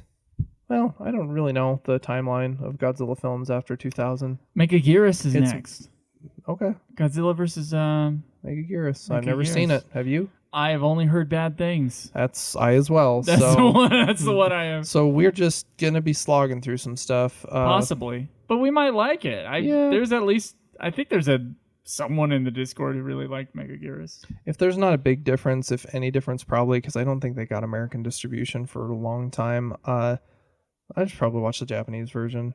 Or if we know it's bad, don't we like to watch the English dub to If like we know it's going to be bad, we like to watch the English dub, so it'll dub. be more I entertaining. like to watch the English dub Okay. because I know then at least There's I gonna can be laugh some at funny some goofiness. line reads. Yeah. Yeah. Okay, let's watch it that way. Yeah, we'll watch the American dub. So probably next time, it's gonna be that. You guys haven't. For us, we're gonna still release the Japanese version of Godzilla 2000, and then we have one more dive into Godzilla Island, and then it's the Hanna-Barbera Godzilla. I'm tentative. I'm tempering my expectations because Hanna-Barbera put out a lot of crap, I mean, this might be crap, but it's also going to be shorter than Godzilla Island. and there's not gonna be subtitles. It's going to be in English. Hey. Maybe what we should do, because there's no way that there's subtitles on that because it's a fan rip, blah, blah, blah. Oh, it's Cartoon Network fan rip, yeah. We'll discuss this, but we may need to put in a headphone to hear some stuff.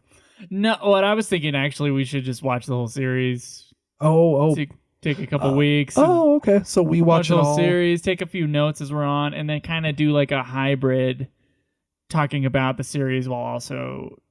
Going having back a through Q&A and going off Are we topic gonna because it's just too commentary much stuff. Yeah. And there's probably not that much stuff on So the we're series. gonna figure out a new way to. Yeah, do it's it. going to be some kind of hybrid between what we do for the I movies doubt and there's what we do much for on it. this. I doubt there's much on the internet about it. I do too, but actually we'll be able to talk about each episode because we'll be able to understand it. Because we'll have watched it beforehand. Because we can't do the commentary. So we can at least give like a cool. 2 or 3 minute breakdown. of each Godzuki. episode. Godzuki. Okay. Zoinks. It's not Scooby Doo. But it is Hanna-Barbera. Isn't Scooby-Doo Hanna-Barbara? Okay. Yeah, but I'm just saying it's not. It's Zoinks. Zoinks. But it sounds like a zoinky thing to say. Like, so whoever is, came okay. up with Zoinks came up with Godzuki. Came They up just with the love name Z's. Velma and Shaggy. It was of the time, and so I hope it's of the time and enjoyable. We'll find out. Guys, thank you for putting up with Godzilla Island and for enjoying this with us. Keep it G.